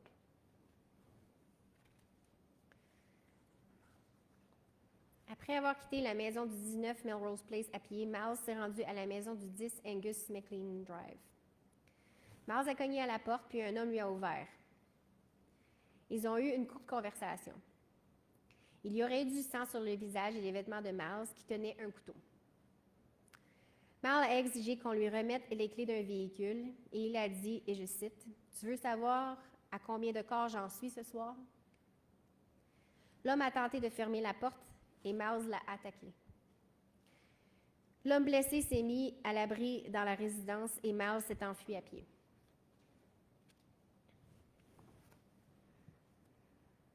After walking away from House 10 Angus McLean Drive, Miles went back to House 19 Melrose Place. The door was locked and Miles forced his way inside. He was confronted by an adult female who would not allow him to hurt anyone else inside. Miles demanded keys to her vehicle, but left on foot without them. Après avoir quitté la maison du 10 Angus McLean Drive à pied, Miles s'est retrouvé à la maison du 19 Melrose Place. La porte était verrouillée. Miles s'est introduit de force dans la maison. Une femme lui a tenu tête. Elle refusait de le laisser blesser d'autres occupants. Miles a ordonné à la femme de lui remettre les clés de son véhicule, mais il a pris la fuite à pied, les mains vides. After leaving House 19 Melrose Place, Miles walked over to House 58 George Burns Lane. Miles forced his way into the residence and demanded keys to a vehicle from an adult female occupant. The adult female provided Miles with the keys to a 2014 red Dodge Caravan. And after receiving them, he attacked the adult female and another adult male inside the residence. Miles departed the residence and drove away in the red Dodge Caravan. Après avoir quitté la maison du 19 Melrose Place, Miles s'est rendu à pied à la maison du 58 George Burns Lane. Miles s'est introduit de force dans la résidence et a ordonné à une femme à l'extérieur de lui remettre les clés d'un véhicule. La femme lui a remis les clés d'une Dodge Caravan 2014 rouge. Une fois les clés en main, Miles a attaqué la femme en question et un autre homme à l'intérieur de la résidence. Miles est sorti de la résidence et a pris fuite à bord de la Dodge Caravan rouge.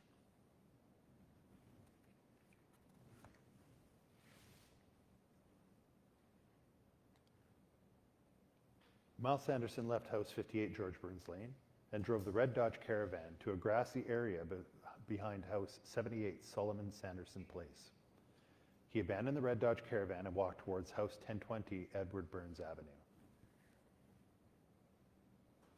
Après avoir quitté la maison du 58 George Burns Lane, Miles Sanderson a conduit la Dodge Caravan rouge jusqu'à la pelouse derrière la maison du 78 Solomon Sanderson Place. Il a ensuite abandonné la Dodge Caravan rouge avant de se rendre à pied à la maison du 1020 Edwardsburn Avenue. Miles Sanderson returned to house 1020 Edward Burns Avenue. Following the first attack after house 1020 Edward Burns Avenue, Lydia Gloria Burns went to the property to provide aid after receiving a call for assistance from Bonnie Burns. After abandoning the red Dodge Caravan, Miles walked to house 1020 Edward Burns Avenue through a grassy field. Lydia Gloria Burns and Bonnie Burns were outside the residence near Gregory Burns, providing aid. Miles attacked Bonnie Burns a second time, and Lydia Gloria Burns as well, before he ran away.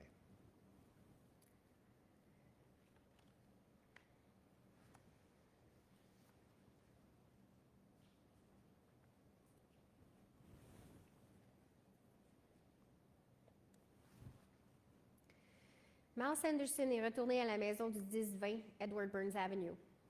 Après avoir reçu un appel de Bonnie Burns, Lydia Gloria Burns s'est rendue à la maison du 1020 Edward Burns Avenue après la première attaque pour prêter assistance. Après avoir abandonné la Dodge Caravan rouge, Miles a marché jusqu'à la maison du 1020 Edward Burns Avenue en passant par le champ d'herbe. Lydia Gloria Burns et Bonnie Burns se trouvaient à l'extérieur du domicile auprès de Gregory Burns, à qui elle venait en aide. Miles a attaqué Bonnie Burns une deuxième fois et Lydia Gloria Burns avant de prendre la fuite.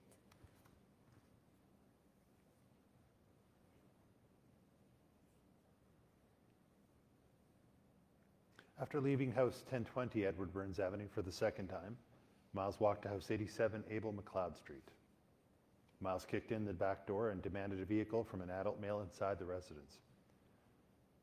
Miles was described as holding a knife and his clothing was bloodstained. Miles left the residence after taking a cell phone and the keys to a black 2016 Nissan Rogue. Après avoir quitté la maison du 1020 Edward Burns Avenue pour la deuxième fois, Miles s'est rendu à pied à la maison du 87 Abel McLeod Street. Miles a donné des coups de pied dans la porte arrière et a exigé un véhicule à un homme adulte qui se trouvait à l'intérieur de la résidence. Selon les témoignages, Miles tenait un couteau et ses vêtements étaient tachés de sang. Miles a quitté la résidence après avoir pris un téléphone cellulaire et les clés d'un Nissan Rogue 2016 noir. After leaving house 87 Abel McLeod Street in the black Nissan Rogue, Miles drove to house 4 School Road. Miles knocked on the door and it was answered by an adult female. He asked for an adult male who was not at home at the time. Miles pushed her out of the way, entered, and searched the house. After not locating the adult male, Miles attacked the female who answered the door and another adult female inside the house and left, driving the black Nissan Rogue. Après avoir quitté la maison du 87 Abel McLeod Street à bord du Nissan Rogue noir, Miles s'est rendu à la maison du 4 School Road. Miles a frappé à la porte et une femme adulte lui a répondu. Elle a demandé à parler à un homme adulte qui n'était pas à la maison à ce moment-là. Miles a poussé la femme et est entré dans la maison et l'a fouillée. Ne trouvant pas l'homme, Miles a attaqué la femme qui lui avait ouvert la porte et une autre femme qui se trouvait dans la maison, puis il est parti à bord du Nissan Rogue noir.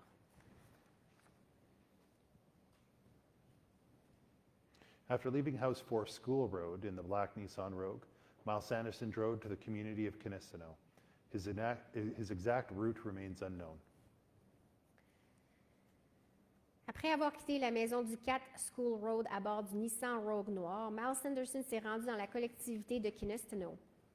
Le chemin exact qu'il a emprunté demeure inconnu. Around 7 a.m., Miles drove to a residence on Railway Avenue in Kinistino, where he spoke with an adult female at the residence. Miles wanted money and gas from the adult female, but left the black Nissan Rogue without getting either. But left in the black Nissan Rogue without getting either.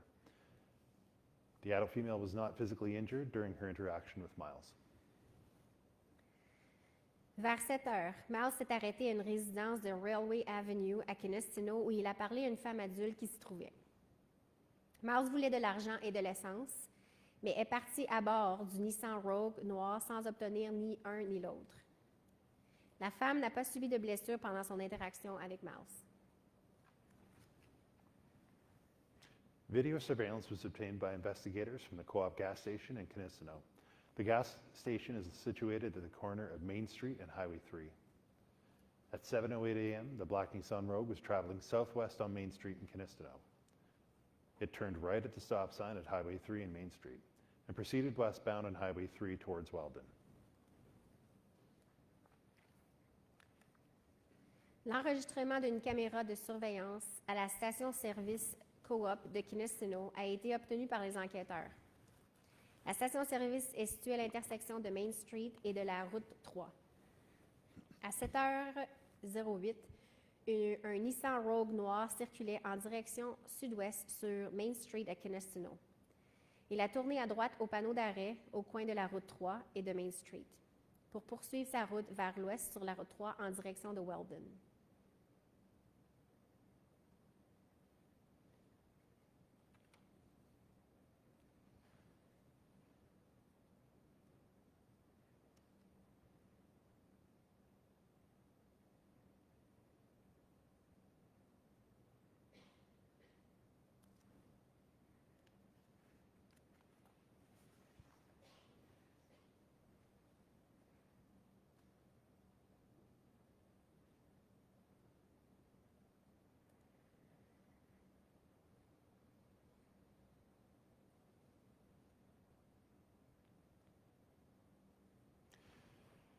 After leaving Kinistino, Miles drove the black Nissan Rogue to Weldon and stopped at 74 Central Street, the residence of Wesley Peterson. Shortly after 7 a.m., Miles entered the porch area of the residence and attacked Wesley Peterson before entering the main floor of the house. A male occupant inside heard someone walking around upstairs and believed it to be Wesley, so they remained in the basement. They later discovered Wesley Peterson deceased and reported it to the police. Physical evidence located during the investigation determined Miles Sanderson was responsible for Wesley's murder. Miles left the residence and drove around the community in Weldon in the black Nissan Rogue.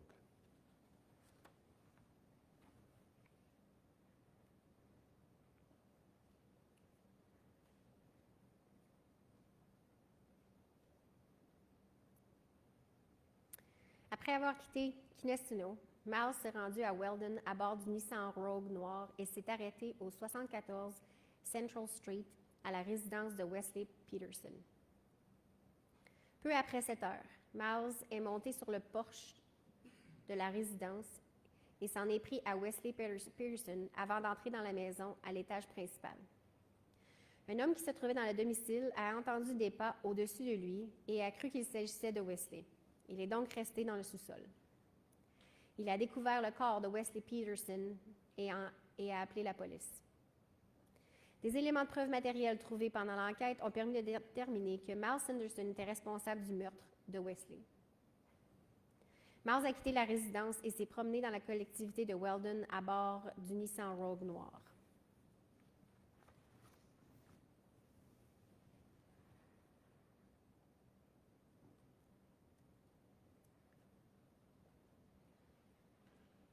On September 4th, at 7:12 a.m., the first emergency alert was broadcast by the Saskatchewan RCMP.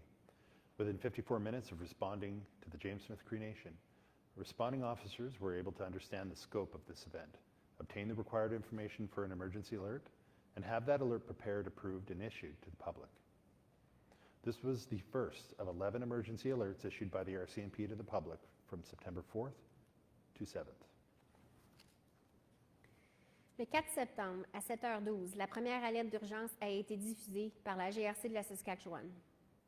Dans les 54 minutes qui ont suivi l'intervention de la GRC dans la Nation Cree de James Smith, les agents d'intervention ont été en mesure de saisir l'ampleur de l'événement, d'obtenir l'information nécessaire pour lancer une alerte d'urgence, de faire rédiger et approuver cette alerte et de la faire diffuser au grand public. Il s'agit de la première de 11 alertes d'urgence diffusées par la GRC du 4 au 7 septembre.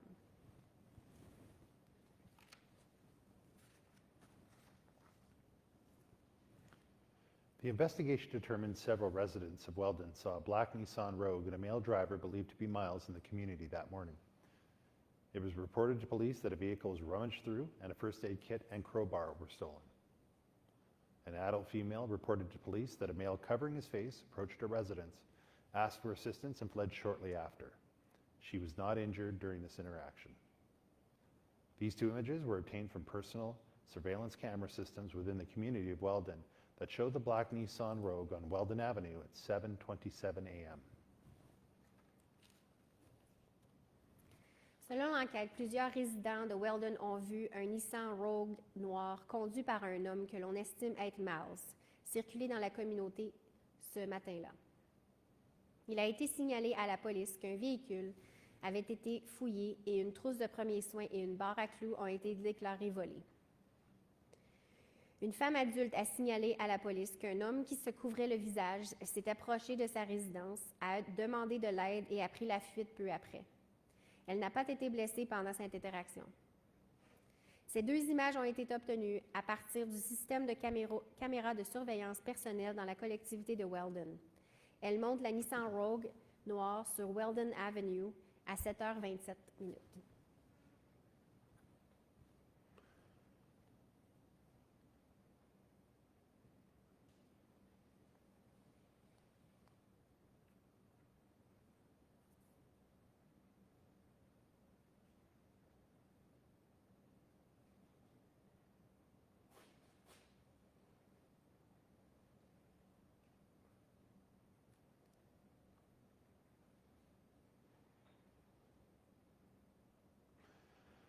The video we're about to play provides a visual overview of the sequence of events that I just went over.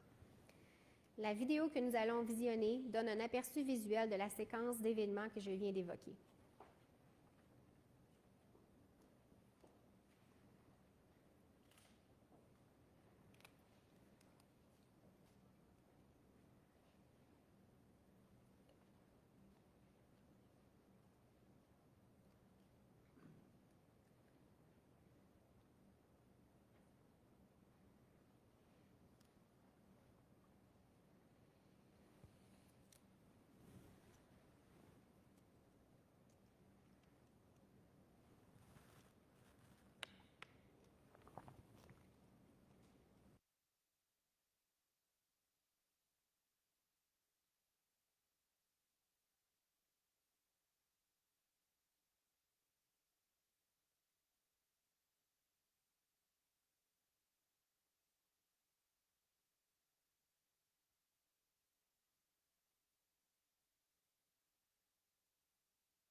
Between September 4th and 7th, 2022, police received hundreds of tips of sightings of Miles and Damien Sanderson throughout the province, including on the James Smith Cree Nation, in the Crystal Springs area, and the cities of Saskatoon and Regina.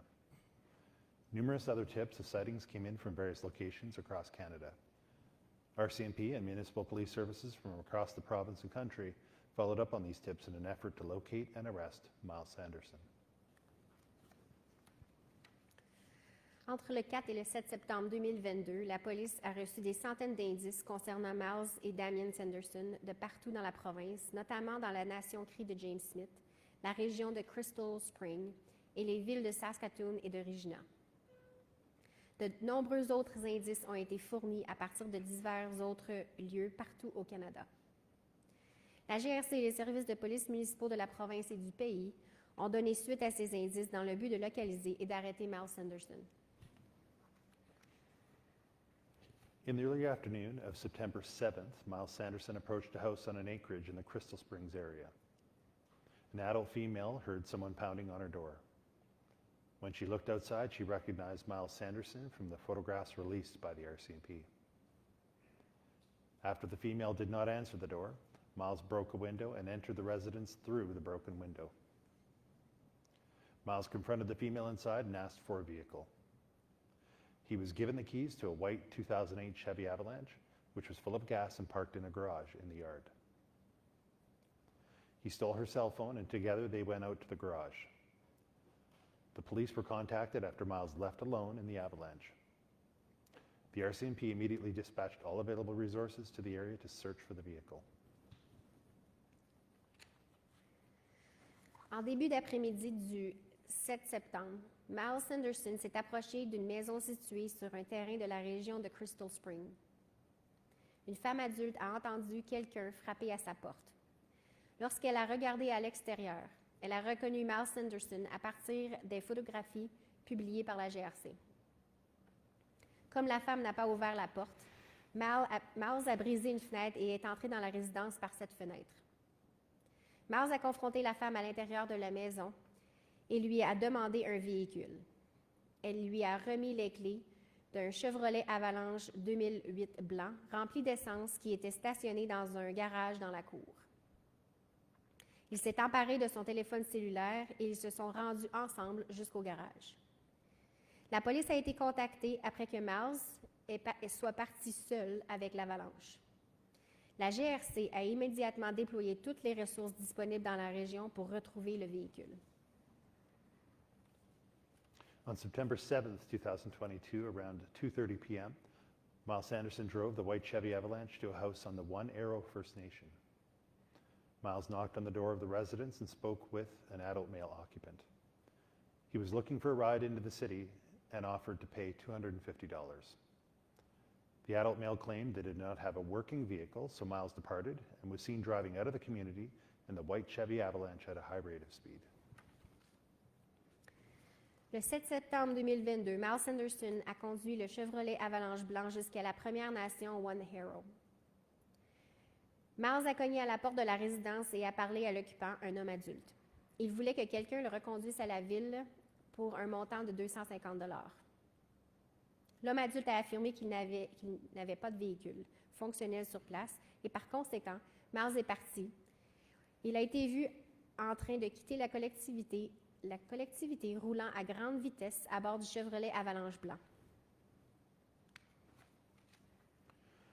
On September 7th, 2:49 p.m., an emergency alert was broadcast detailing the theft of the white Chevy Avalanche and the suspected driver believed to be Miles Sanderson.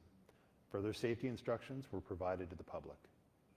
Within 43 minutes of the reported theft of the Chevy Avalanche, RCMP members were able to determine Miles Sanderson was responsible, and the required information for an emergency alert was obtained, with the alert prepared, approved, and issued.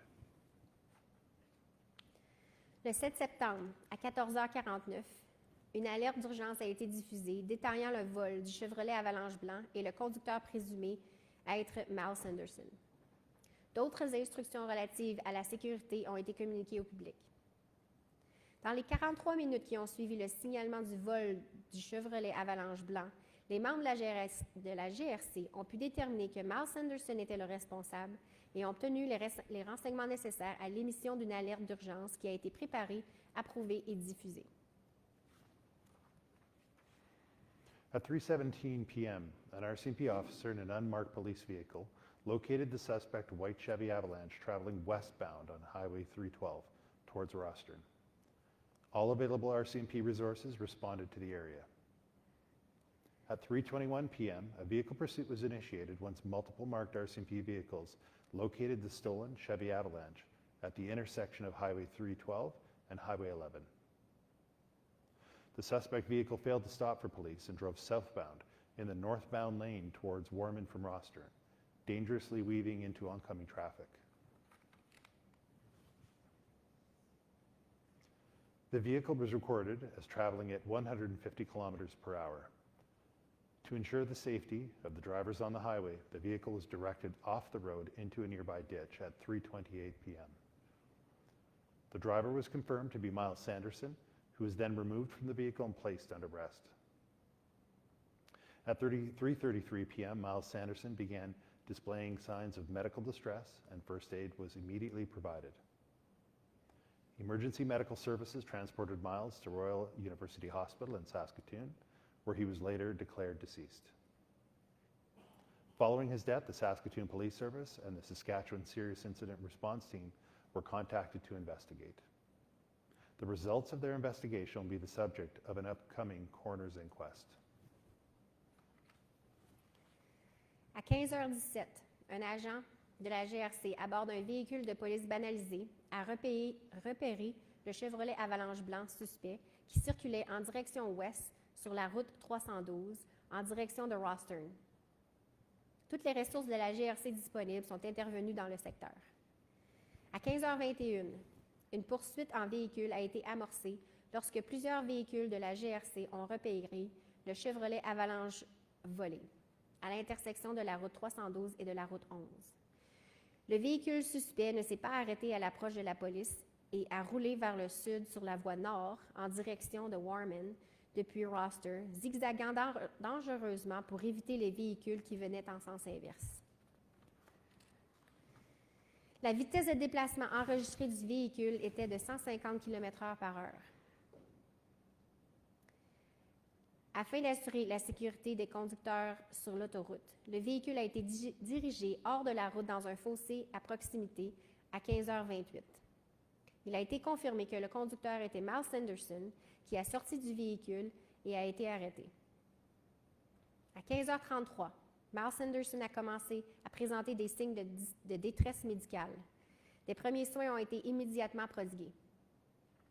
Les services médicaux d'urgence ont transporté Miles au Royal University Hospital de Saskatoon, où son décès a été constaté. Après son décès, le service de police de Saskatoon et l'équipe d'intervention de la Saskatchewan en cas d'incident grave de la Saskatchewan ont été chargés de mener une enquête. Les résultats de leur enquête feront l'objet de l'enquête du coroner à venir.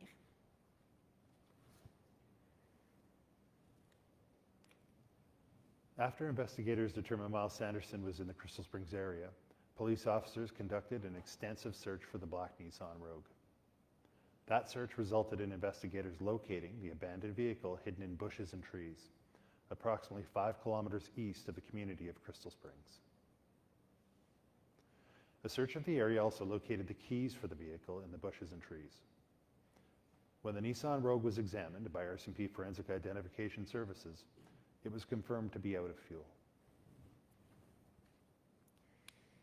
Après que les enquêteurs ont déterminé que Miles Sanderson se trouvait dans la région de Crystal Springs, les policiers ont mené des recherches approfondies pour trouver la Nissan Rogue noire.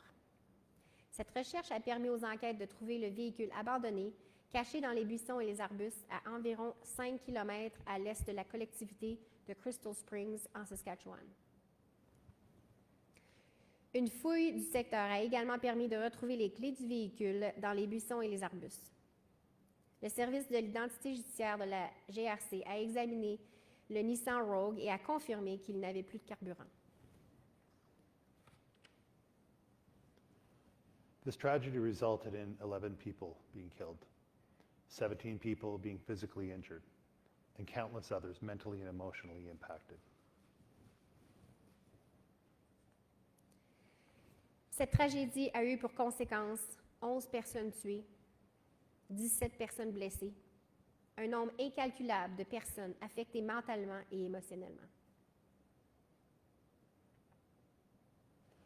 Within the first month, investigators examined 20 properties on the James Smith Cree Nation in the community of Weldon and in the Crystal Springs area. 8 vehicles, 6 directly used by Miles Sanderson, the school bus, and 1 vehicle involved at House 33 Abel McLeod Street. Overall, RCMP investigators and specialists documented, examined, processed, and collected evidence from 42 different crime scenes, autopsies, buildings, and vehicles as part of this investigation. Au cours du premier mois, les enquêteurs ont examiné ce qui suit. 20 résidences dans la nation Cree, James Smith, dans la collectivité de Weldon et dans le secteur de Crystal Springs. 8 véhicules, 6 directement utilisés par Miles Sanderson, l'autobus scolaire et un véhicule à la maison du 33 Abel McLeod Street. Au total, les enquêteurs et spécialistes de la GRC ont recueilli, documenté, examiné et traité des éléments de preuve provenant de 42 scènes de crime, autopsies, bâtiments et véhicules différents dans le cadre de l'enquête. This investigation is not complete. Over the past nearly 8 months, the Saskatchewan RCMP has. Over 500 RCMP officers and employees from across Canada have been directly engaged in the investigation, utilizing all available expertise, equipment, and technology. Additional support was provided by our municipal policing partners and the Saskatchewan Coroner's Service. There have been over 1,250 investigational tasks assigned, with new additional tasks still being identified. There were 697 exhibits seized during the course of the crime scene processing, with multiple forensic laboratory services submissions. Further DNA analysis is ongoing. 257 witness interviews were completed by investigators and behavioral science branch experts. Approximately 750 gigabytes of data has been processed to date, which is made up of over 94,000 files. This investigation equates to 11 separate homicide investigations and 17 separate attempted murder investigations. 4 packages of investigative disclosure have already been provided to the Department of Justice as part of our upcoming Saskatchewan Coroner's Inquests, with additional disclosure packages being prepared. L'enquête n'est pas terminée. Au cours des 8 derniers mois, à la GRC de la Saskatchewan, plus de 500 agents et employés de la GRC de tout le Canada ont participé directement à l'enquête, en utilisant toute l'expertise, l'équipement et la technologie disponible.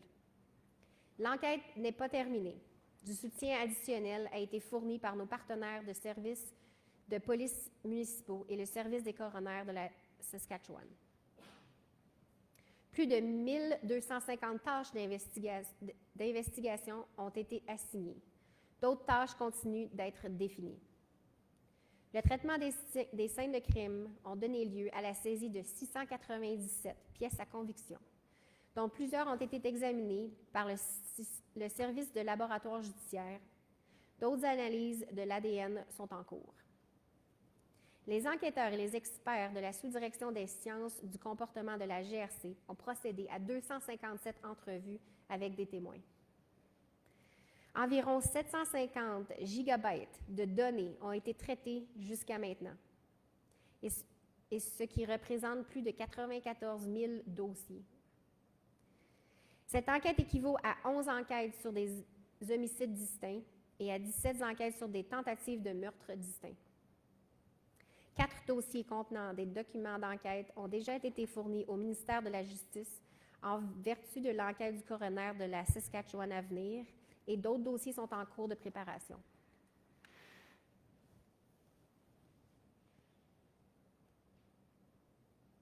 There are just over 1,250 investigative tasks assigned to date. The following items remain outstanding, including RCMP Forensic Laboratory Services analyses on items submitted for DNA examination. These exhibits had to be submitted in batches or groups, and the processing of a batch of exhibits could not be completed until analysis on the previous group was completed. The final group or batch of exhibits is currently at the laboratory being analyzed. Investigators are also awaiting the final reports from experts assisting the investigation. Some of these experts include RCMP bloodstain pattern analysts who interpret bloodstains located at crime scenes in an effort to explain what happened. A criminal profiler and psychologist from the RCMP Behavioral Sciences branch who are completing a psychological autopsy on Miles Sanderson in an effort to better understand why this happened and why certain people were victims. RCMP forensic identification specialists who link people and items to crime scenes through evidence such as fingerprints, footwear, and vehicle tire track impressions. Some of the experts, especially the bloodstain pattern analysis and forensic identification specialists, require the DNA results from the RCMP forensic laboratory analyses to complete their reports, which is why these reports are still forthcoming. In March 2023, RCMP Behavioral Science Branch police officers were in Saskatchewan, meeting with Miles Sanderson's family members and other community members. They are now completing the report, which is not anticipated for several months. The preparation of all investigative materials for disclosure is ongoing and began in September of 2022. Numerous packages of disclosure have already been completed and provided to the Department of Justice as part of the 2 upcoming coroner's inquests. This disclosure process continues. At this time, there is no evidence to support the involvement of any other suspects relating to the tragedy which occurred in September 2022. The Saskatchewan RCMP remains committed to investigating all aspects of this matter, including any new information or rumors. Every piece of information will be thoroughly investigated. Un peu plus de 1250 tâches d'investigation ont été assignées à ce jour. Les aspects suivants demeurent en suspens. Les analyses par le service de laboratoire judiciaire sur les articles soumis à des analyses génétiques.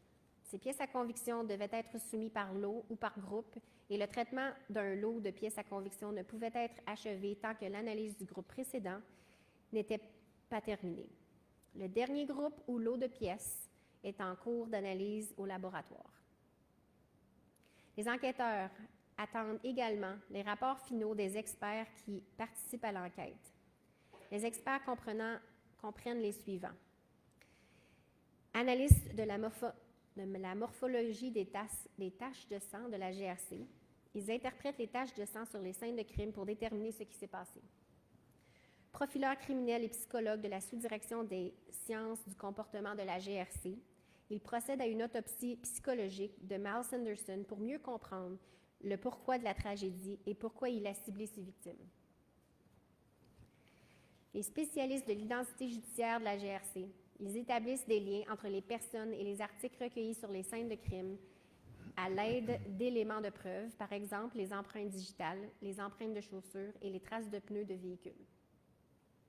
Certains experts, en particulier les analystes de la morphologie de taches de sang et les spécialistes de l'identité judiciaire, ont besoin de résultats des analyses génétiques effectuées par le laboratoire judiciaire de la GRC pour terminer leur rapport, ce qui explique pourquoi ces rapports ne sont pas encore disponibles. En mars 2023, les agents de la sous-direction des sciences du comportement de la GRC se trouvaient en Saskatchewan pour rencontrer les membres de la famille de Miles Sanderson et d'autres membres de la communauté. Ils s'affairaient à achever leur rapport, qui n'est pas attendu avant plusieurs mois.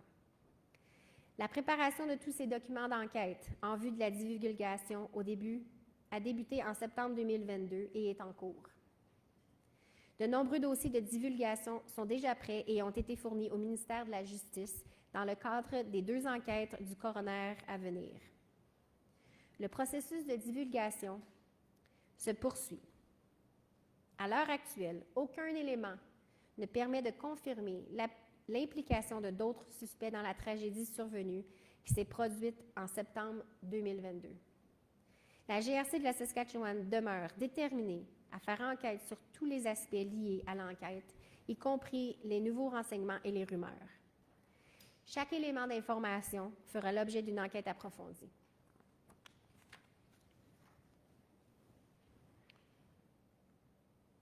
The Saskatchewan RCMP Indigenous Policing Services had officers supporting the community from the outset of this tragedy.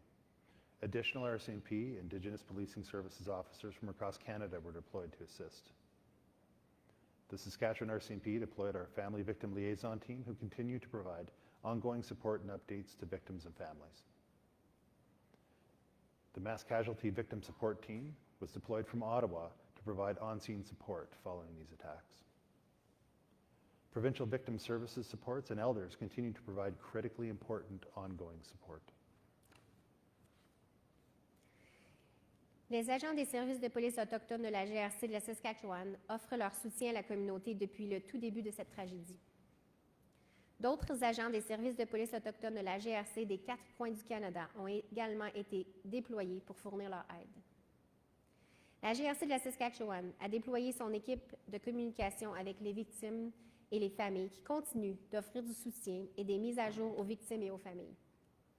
Une équipe de soutien aux victimes en cas de tuerie d'Ottawa a été dépêchée sur les lieux pour fournir des services de soutien sur place. Les services provinciaux de soutien aux victimes et des aînés continuent de fournir du soutien indispensable.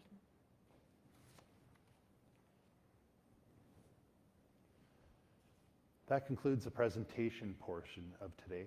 Before we go to the question and answer period, I'd like to say a few words in closing. I know this has been a lot of information to take in, and for many, this will be a difficult day. There were many brave actions carried out by community members from the James Smith Cree Nation in Weldon on September 4th of last year. I'd like to thank all of you for doing your part in keeping one another safe. Your actions were nothing short of selfless and heroic. Although I'm not able to provide specifics into our response and ongoing investigation until the following of the coroner's inquests, I can say that our investigators and employees responded quickly following the reports of stabbings and homicides in the James Smith Cree Nation. And as the calls continued coming in, all available resources were deployed. RCMP officers and supports from all across Canada were brought in to help in those first days. Given the breadth and complexity of what happened, the investigation remains ongoing. Nearly 8 months later, being the officer in charge of RCMP officers and employees completing this ongoing work, I see the hours, level of detail, and unwavering dedication that has been and continues to be put in by them. Some of the investigating officers were even previously posted to the James Smith and Weldon areas. Their community expertise and perspective has been vitally important to this investigation. The very nature of this, having officers living, working in, and raising their families and communities across this province, speaks to the connection the RCMP officers have with the people and places they serve. Many of the officers and employees have dealt with other traumatic experiences in the line of duty. This was at the core of their motivation to do a thorough and complete investigation, to help eventually bring some closure to the survivors and families in this case.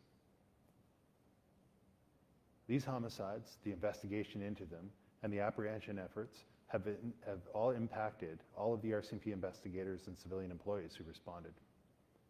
They poured their hearts and souls into this investigation.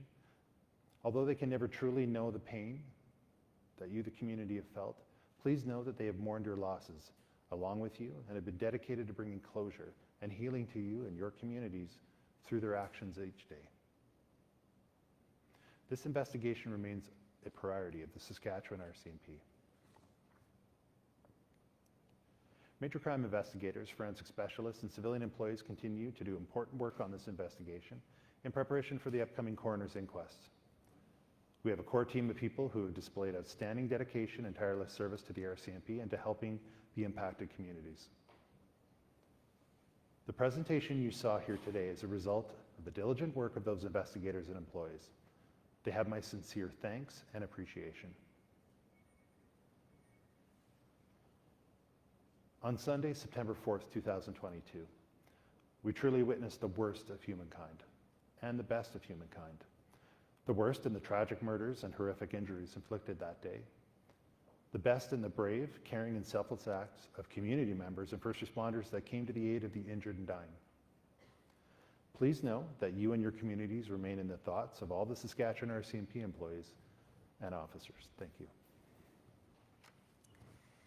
Ceci conclut la présentation d'aujourd'hui.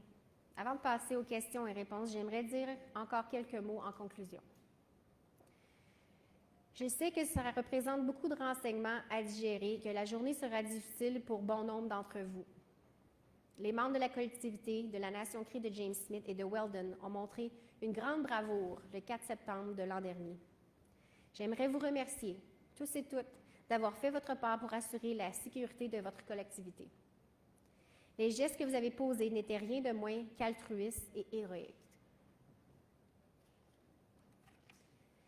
Même si je ne peux pas divulguer de renseignements très précis sur notre intervention et notre enquête en cours avant que les enquêtes du coroner ne soient terminées, je peux dire que nos enquêteurs et nos employés ont réagi rapidement dès le signalement des agressions au couteau et des homicides de la Nation Cree de James Smith et qu'au fur et à mesure que nous continuons à recevoir des appels, toutes les ressources disponibles ont été déployées. Les agents de la GRC et des renforts de partout au Canada ont été envoyés sur place pour offrir de l'aide pendant les premiers jours. Compte tenu de l'envergure et de la complexité des événements qui sont survenus, l'enquête suit encore son cours près de 8 mois plus tard. En tant qu'officier responsable des employés et des agents de la GRC qui effectuent le travail en cours, je vois les heures consacrées au dossier ainsi que le niveau de détail et le professionnalisme sans faille du travail qu'ils ont effectué et qu'ils continuent d'effectuer. Certains des enquêteurs étaient même déjà en poste dans les secteurs de la Nation Cree de James Smith et de Weldon. Leur expérience et leur connaissance de ces collectivités ont été un élément crucial dans l'enquête. Le fait même que des agents vivent et travaillent dans les collectivités de partout dans la province et y élèvent leurs enfants témoigne du lien qui unit les agents de la GRC aux collectivités et aux gens dont ils assurent la sécurité. Beaucoup des agents et des employés ont vécu d'autres expériences traumatisantes dans l'exercice de leurs fonctions. Cette réalité était au cœur de leur motivation de mener une enquête rigoureuse et complète afin d'offrir de l'aide et ultimement de permettre aux familles et aux survivants touchés par les événements de tourner la page. Les homicides, l'enquête menée à leur sujet et les efforts déployés pour arrêter les responsables ont eu un effet sur tous les enquêteurs de la GRC et les employés civils qui sont intervenus. Ils se sont dévoués corps et âme à l'enquête. Même s'ils ne connaîtront jamais véritablement la douleur que vous, la communauté, avez ressentie, vous devez savoir qu'ils ont pleuré vos disparus avec vous et qu'ils déploient tous les efforts possibles jour après jour pour vous aider, vous, collectivité, et vous donner et vous aider à tourner la page et à panser vos blessures. L'enquête demeure une priorité pour la GRC de la Saskatchewan.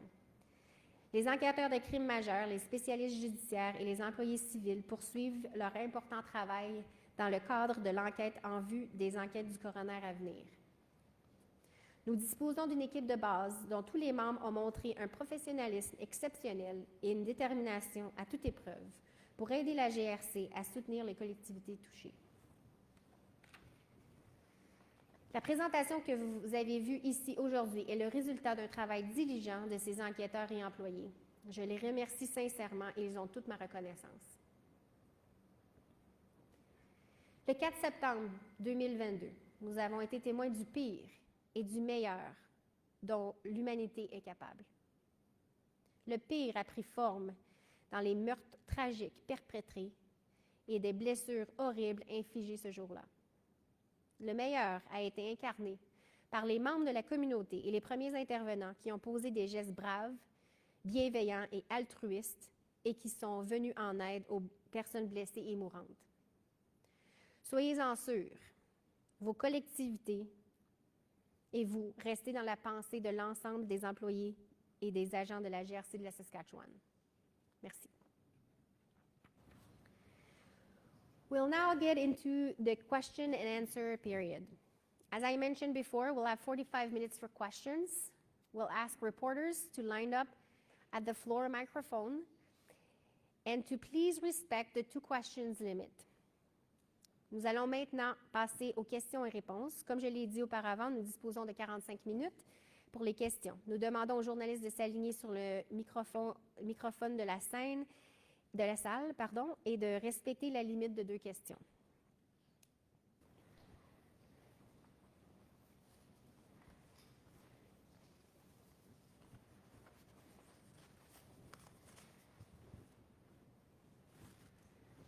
Hi, Jason Warwick, CBC News.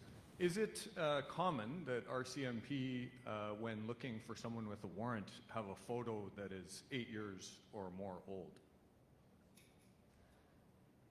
Well, it depends on the circumstances, and it depends on the individual. You know, we're not allowed to go and just randomly take pictures of individuals. So depending on their criminal history and when those photographs were taken as part of charges against them, it would dictate when the photographs were on our files, when we would last have those photographs. Since you identified that fact in this case, has anything been done to ensure that they are more current? No, nothing's been changed because, again, those requirements for fingerprints and photographs come as a result of criminal charges. So if someone hasn't been charged for a period of time, we can't go and demand an updated photograph from them or wouldn't have that information on file.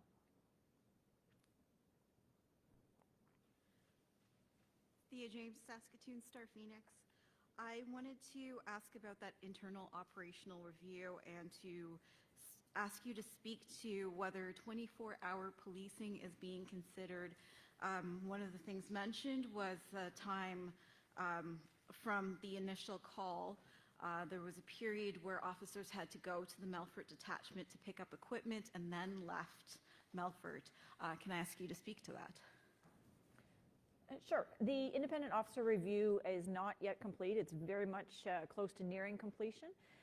The intention is to release that information publicly, to make that publicly available. However, we do not want to do anything that would influence the coroner's investigation, and so that will not be released until after the coroner's investigation, even though, as I said, it will be completed in the near future. With respect to that independent officer review, that was done outside of the Saskatchewan RCMP. That was specifically requested so that we could add to the transparency of that review. With respect to your question about 24-hour policing, 24-hour policing requires a significant amount of resources.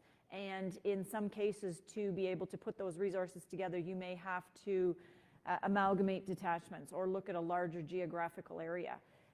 In this instance, there were members who were on call. They were not on duty. However, from the time they received that call until the time they departed the detachment was 12 minutes.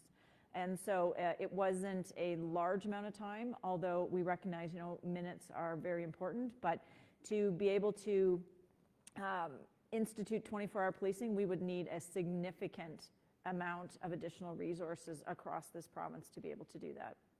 Second question, can you speak to how many officers in total had been dispatched to James Smith Cree Nation the morning of September 4th prior to that emergency alert being issued, and which detachments were they from? I don't have that specific information, but we were dispatching as many resources as possible to provide that additional assistance to those first 2 officers who were our initial responders. Malone with the Canadian Press. To start with a clarification, in today's slideshow, you said 17 injured in your September 5th release, and kind of any subsequent information, it said 18 injured. Can you explain that difference in number? That was the information that we were receiving, and keep in mind, as the information was coming in, we were trying to find that delicate balance of getting information out so the public had as much information as possible while making sure we had accurate information. In this instance, we initially thought there were 18 injured, but then through the investigation, as it was unfolding, we're able to confirm there was in fact 17 individuals. At what point did you suspect in your investigation or have information that he was not in Regina? I can't give you a specific time. That information that went out, that base that we thought he was in Regina, was based on information we were receiving from tips. The alert went out, and then additional requests for any information as to the individual's whereabouts. At the point in time of Sunday, September 4th, we were not yet aware that Damien was deceased. We had put the information out that we were looking for 2 individuals.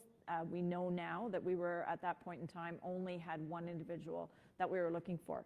But we have to look at risk. When we receive that information, we assess it to determine whether or not it's credible.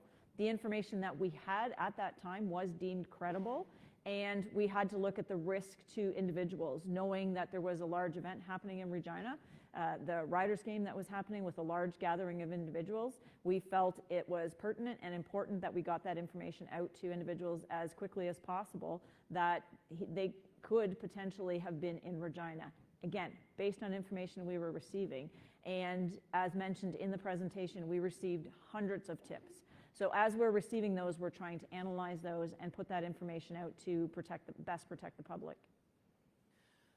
And what evidence is there about when he ran out of gas in Crystal Springs? Do you suspect he was in Crystal Springs for the majority of the time that he was on the run? Well, that information specifically will be covered in the, sorry, I'll start again. Based on the investigation, that information will also be covered in the upcoming coroner's inquest specifically. So it's obviously something that we're looking into. I can't tell you a time when we think he may have ran out of gas. It's clear that it ran out of gas in the location that I presented, but more specifics in relation to the search and further investigative background will come up in the upcoming coroner's inquest. Libby Giesbrecht, 650 CKOM. Given how thorough today's presentation was, why is this considered a preliminary timeline? Just because we're not able to delve into some of those details, as you've seen, that will be addressed in the coroner's inquest. We do have further information related to each of those homicides, but again, we want to make sure we maintain the integrity of those coroner's inquests, and so those details will be provided then. So we provided the information that we believe can be shared. We confirmed with the chief coroner that this information would not impact the coroner's inquest, and then as a result, we're able to provide the information that we did today. How would providing information as to how Myles Sanderson died impact the coroner's inquest? Why can't that be shared today? Because one of the coroner's inquests is specifically addressing that, the manner in which he died and how that occurred. So that will be provided at that coroner's inquest.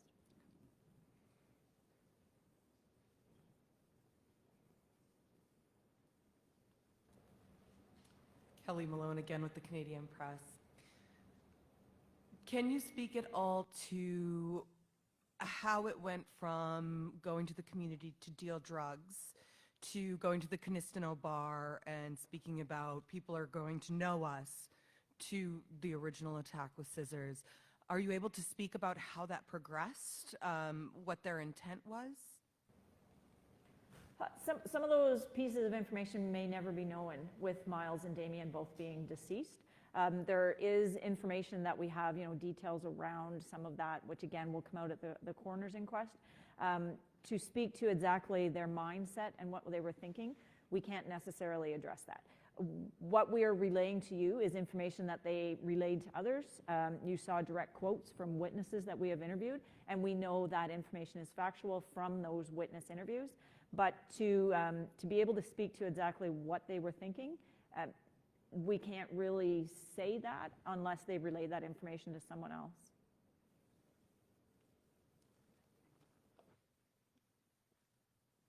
Good morning, Camille Cusset from Radio-Canada, CBC. I know you already answered, but I need a translation in French, please. Why GRC thought that Myles was in Regina at a moment in the time? You can answer in Okay. all. I'll provide the information in English, and Sergeant Soucy will provide you that information in French. Again, that was based on information that we had received from tips from the public. Initially, we assessed that information and believed at the time that it was credible information. It was received from more than one source, information of those sightings and those tips. We assessed that against the risk to the community based on the fact that there was a large event occurring in Regina that day, a large gathering of individuals, and we felt there was a risk there, and as a result, we put that information out to the public. Alors, initialement, on a reçu l'information à partir d'un indice du public qui nous avait été donné. L'information avait été reçue de plusieurs personnes. C'était pas juste une information d'une personne. Alors, à ce moment-là, on a cru que l'information était valide. À ce moment-là, on devait s'assurer de la sécurité du public. Et compte tenu que dans la population de Regina, à ce moment-là, il y avait un grand événement avec la game de football qui était annoncée cette journée-là. On devait s'assurer qu'on transmettait cette information-là le plus rapidement possible à la population, juste en cas où l'information était véridique à ce moment-là. Par contre, en continuant l'enquête, on s'est rendu compte que l'information n'était pas valide, mais à ce moment-là, on se devait d'assurer la sécurité du public et c'est pourquoi l'information a été donnée au public à ce moment-là.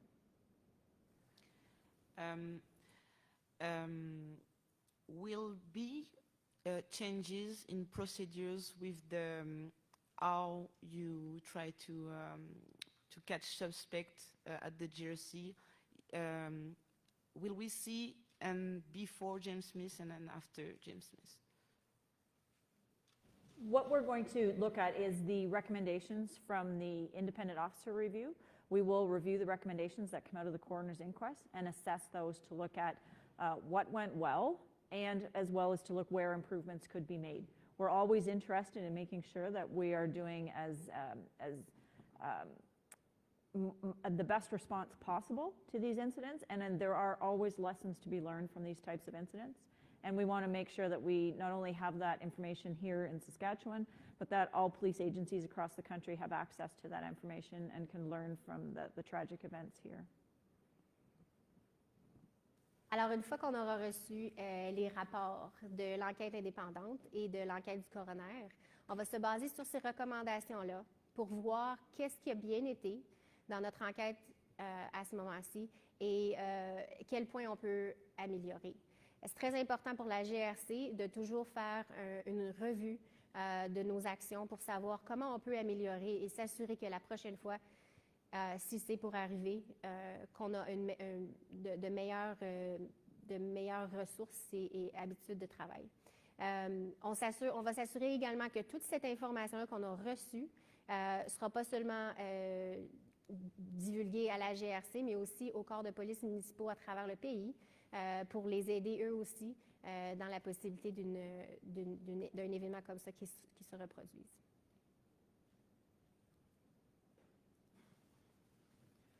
Hello, Nathaniel Dove, Global News. I'd like to start off. So officers arrived at 6:18 at James Smith Cree Nation or thereabouts, but Miles Sanderson was still active then, still going from house to house, and RCMP were receiving reports. How is it that officers didn't get to him sooner or find him? Well, I think, as you saw in the presentation, it was very much, his attacks were unpredictable. As fast as information was coming in about a vehicle he was in, he was abandoning that vehicle, moving on foot, and then stealing other vehicles. And so it was a very rapidly unfolding, very dynamic and chaotic situation. And as information comes in, it wasn't a situation where he was moving down a single street that he could be interrupted at some point in time there. So it's about receiving that information and then assessing that information, trying to follow up and keep up with as fast as he was, like I said, abandoning vehicles and moving on to a new vehicle. And my follow-up question, I'm hoping you can comment on your relationship with the communities at James Smith. This is more sort of logistical timeline stuff. I know the families are looking for more of the how and why, which I get that is coming from the inquest later on, but that's still what they're hoping for and hoping for as soon as possible. So I'm wondering if you can speak to that and your interactions with the communities. You know, and as much as we're committed to putting the information out public and providing it in this media briefing today, our primary interest is the support of the victims and support of the survivors and the victims who were killed in the attacks and their families. And that is why we held a briefing yesterday to make sure that they were aware of this information. It is very important to us that they receive that information first. We have very dedicated RCMP employees who are working as family liaison officers with the families of the victims, and they have had very close interactions with the families on a regular basis.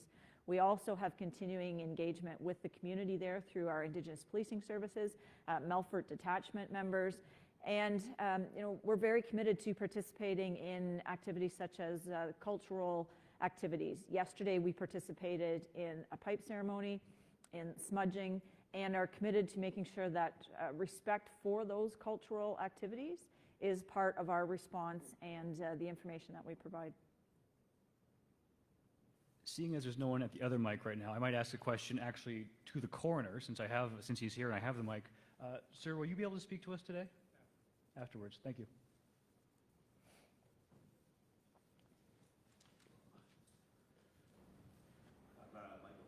With NBC Radio News. Just a quick question. Is this the biggest investigation in the history of the RCMP in Saskatchewan?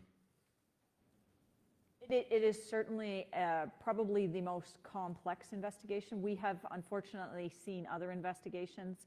The Humboldt bus crash was a very, again, large-scale, complex investigation involving multiple deceased victims. So we have seen these investigations before, but this has certainly been the largest mass casualty from a homicide type of event that has occurred here in Saskatchewan.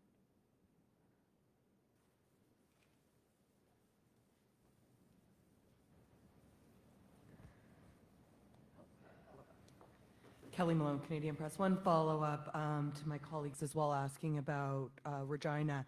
You spoke about the original tip was about 2 people in a vehicle that matched, and it seemed credible. When you knew Damien was deceased, why not reach out to Regina and let them know, especially considering they were considering canceling school and a lot of those other actions in response? We're in constant contact along with our municipal partners at Regina Police Service, looking at the risk to that. There is some parts of that information we were receiving. We were looking at following up locations, and all of those pieces were unfolding during those days after September 4th. And based on what you've laid out today, does that mean you do not believe he was in any other communities during that time? Or have you just not been notified that he could have been in other locations? There is further information as to his actions. We don't know each and every specific action where he was in those days specifically, but more of that information will come out at the coroner's inquest that our major crimes personnel have put together. When it comes to where exactly he was, we received those tips from across Canada. We received them from as far away as British Columbia, and callers were contacting us and making statements as, they're 100% certain that he is in British Columbia, and we know that now not to be true. So, it does take time as we assess each one of those tips and the information as it comes in to determine which is credible information or not as it unfolds. But as far as his actual whereabouts, to the best that the investigation can lead to, that will come out in the coroner's inquest. Hi. RCMP put out a total of 11 emergency alerts during this event. In hindsight, was that an appropriate number to put out? Should there have been more? Should there have been less? Each one was assessed significantly before those alerts were put out as we were addressing the situation that was unfolding. There were additional events. Keep in mind that there were other calls for service that we felt impacted public safety during that same week. So as we were dealing with this, there were some significant incidents involving firearms that we felt were an impact or could impact public safety, and that is where some of those alerts came out. So not all of them were necessarily related to this event, but they were occurring during the 4th to the 7th of September. The ones related to this event, again, we assessed those and analyzed those and believed they were important, that the public knew the information. You certainly can't put out those types of alerts with every new piece of information that comes out. It has to be assessed to make sure that people don't become numb to those alerts, that they miss something that's important because they've received so many of them that they're not even paying attention to them. So there is a delicate balance there, but we did assess the information as it was coming in and felt the alerts we put out were appropriate. Hi, Melissa Ridgen, Global News. I'm just looking for some clarification that there had been a disclosure at the bar, either on the 2nd or the 3rd, saying that the brothers were on a mission. Had that ever been communicated to police in conjunction with any of the calls prior to the killings, or was this information that you learned after all of this had happened? This is information learned during the homicide investigation in the following days after the attack. So days later is when you'd heard that they were on this mission. Did they say anything to the people at the time about what the mission was specifically? Further details about that will be released during the upcoming coroner's inquest, so I can't go into that. We interviewed, as you saw, hundreds of witnesses, so the information was quite detailed, so that'll be part of upcoming with the coroner's inquest. Okay, thanks. Hello, Sam Sampson from CBC National News. Along those same lines, we've been speaking with community members who are still very concerned about the drug trade in James Smith Cree Nation. What kind of investigations and, I guess, surveillance is the RCMP doing right now in the community to make sure that we prevent something from happening like this again? Most definitely. We have been certainly addressing the issues at James Smith, the concerns from the community, and we're going to be doing further intensive investigations there targeting drug trafficking. Throughout the province, this is an issue that it has been identified in multiple communities, unfortunately, throughout our province, and our focus is to look at the highest risk areas as well as impact to the communities and making sure that we're applying our resources as best we can in those areas. We have ongoing projects right now, and we will see additional projects that will focus on James Smith and the drug trafficking in that location. Is James Smith included in one of those high-risk areas that you're speaking of? Yes, and mostly because of, when we look at impact, right? We see what they have been through, and so you have to weigh not only the extensiveness, but also impact to community, and I think impact right now is so significant for James Smith that does certainly elevate them on our list of areas that we need to focus on. Thea James, Saskatoon Star Phoenix. Just a clarification question regarding the discovery of Damian Sanderson. When it comes to the area that he was found or where he was located, had that area been searched prior to the discovery of his remains? And can RCMP speak to what led to searching that area at that time? I can't comment on specifics because those specifics will be covered in the upcoming coroner's inquest. I can say generally that when you have an event like this that occurs, there's multiple, obviously, crime scenes and areas. So as officers responding and investigators identify those areas, they're contained, they're searched. So in relation to that specific area being searched before, I can't necessarily provide a comment, but what I can say is that the discovery of his remains was the first time that we would have saw that, thus the information regarding the timeline. And in generally, you have to remember there was multiple crime scenes. So once public safety was satisfied and we ensured that no other victims were in other locations, larger areas were secured and contained, and investigators worked from the outside in and making sure we didn't miss anything or deliberate areas. And then obviously as new information unfolded, the investigators followed up with that. And all of that will be provided in the coroner's inquest. And second question, with regards to drone or surveillance aerial technology, was that deployed during the search for Miles Sanderson? It was in certain areas. Since that time, we have expanded our capabilities within drone or remotely piloted aircraft and unmanned aerial vehicles within the province. So we now have that technology at specific detachments throughout the province, and we're continuing to expand as our financial resources allow us to do that. And we're seeing great success from that. Last week, we had a detachment in the middle of our snowstorm that an individual went missing. He was lost and was able to contact police before losing communication. But within 23 minutes of deploying that technology, we had located the individual. So we're seeing lots of success with that, and we are continuing to expand in that area because we do believe there is benefits to using that technology. OK, so that concludes today's events. Voici qui conclut l'événement d'aujourd'hui. We'll be publishing some of the information you've heard here today on our public website. Nous publierons certaines des informations que vous avez entendues aujourd'hui sur notre site web public. Thank you everyone for coming et merci tous d'être venus.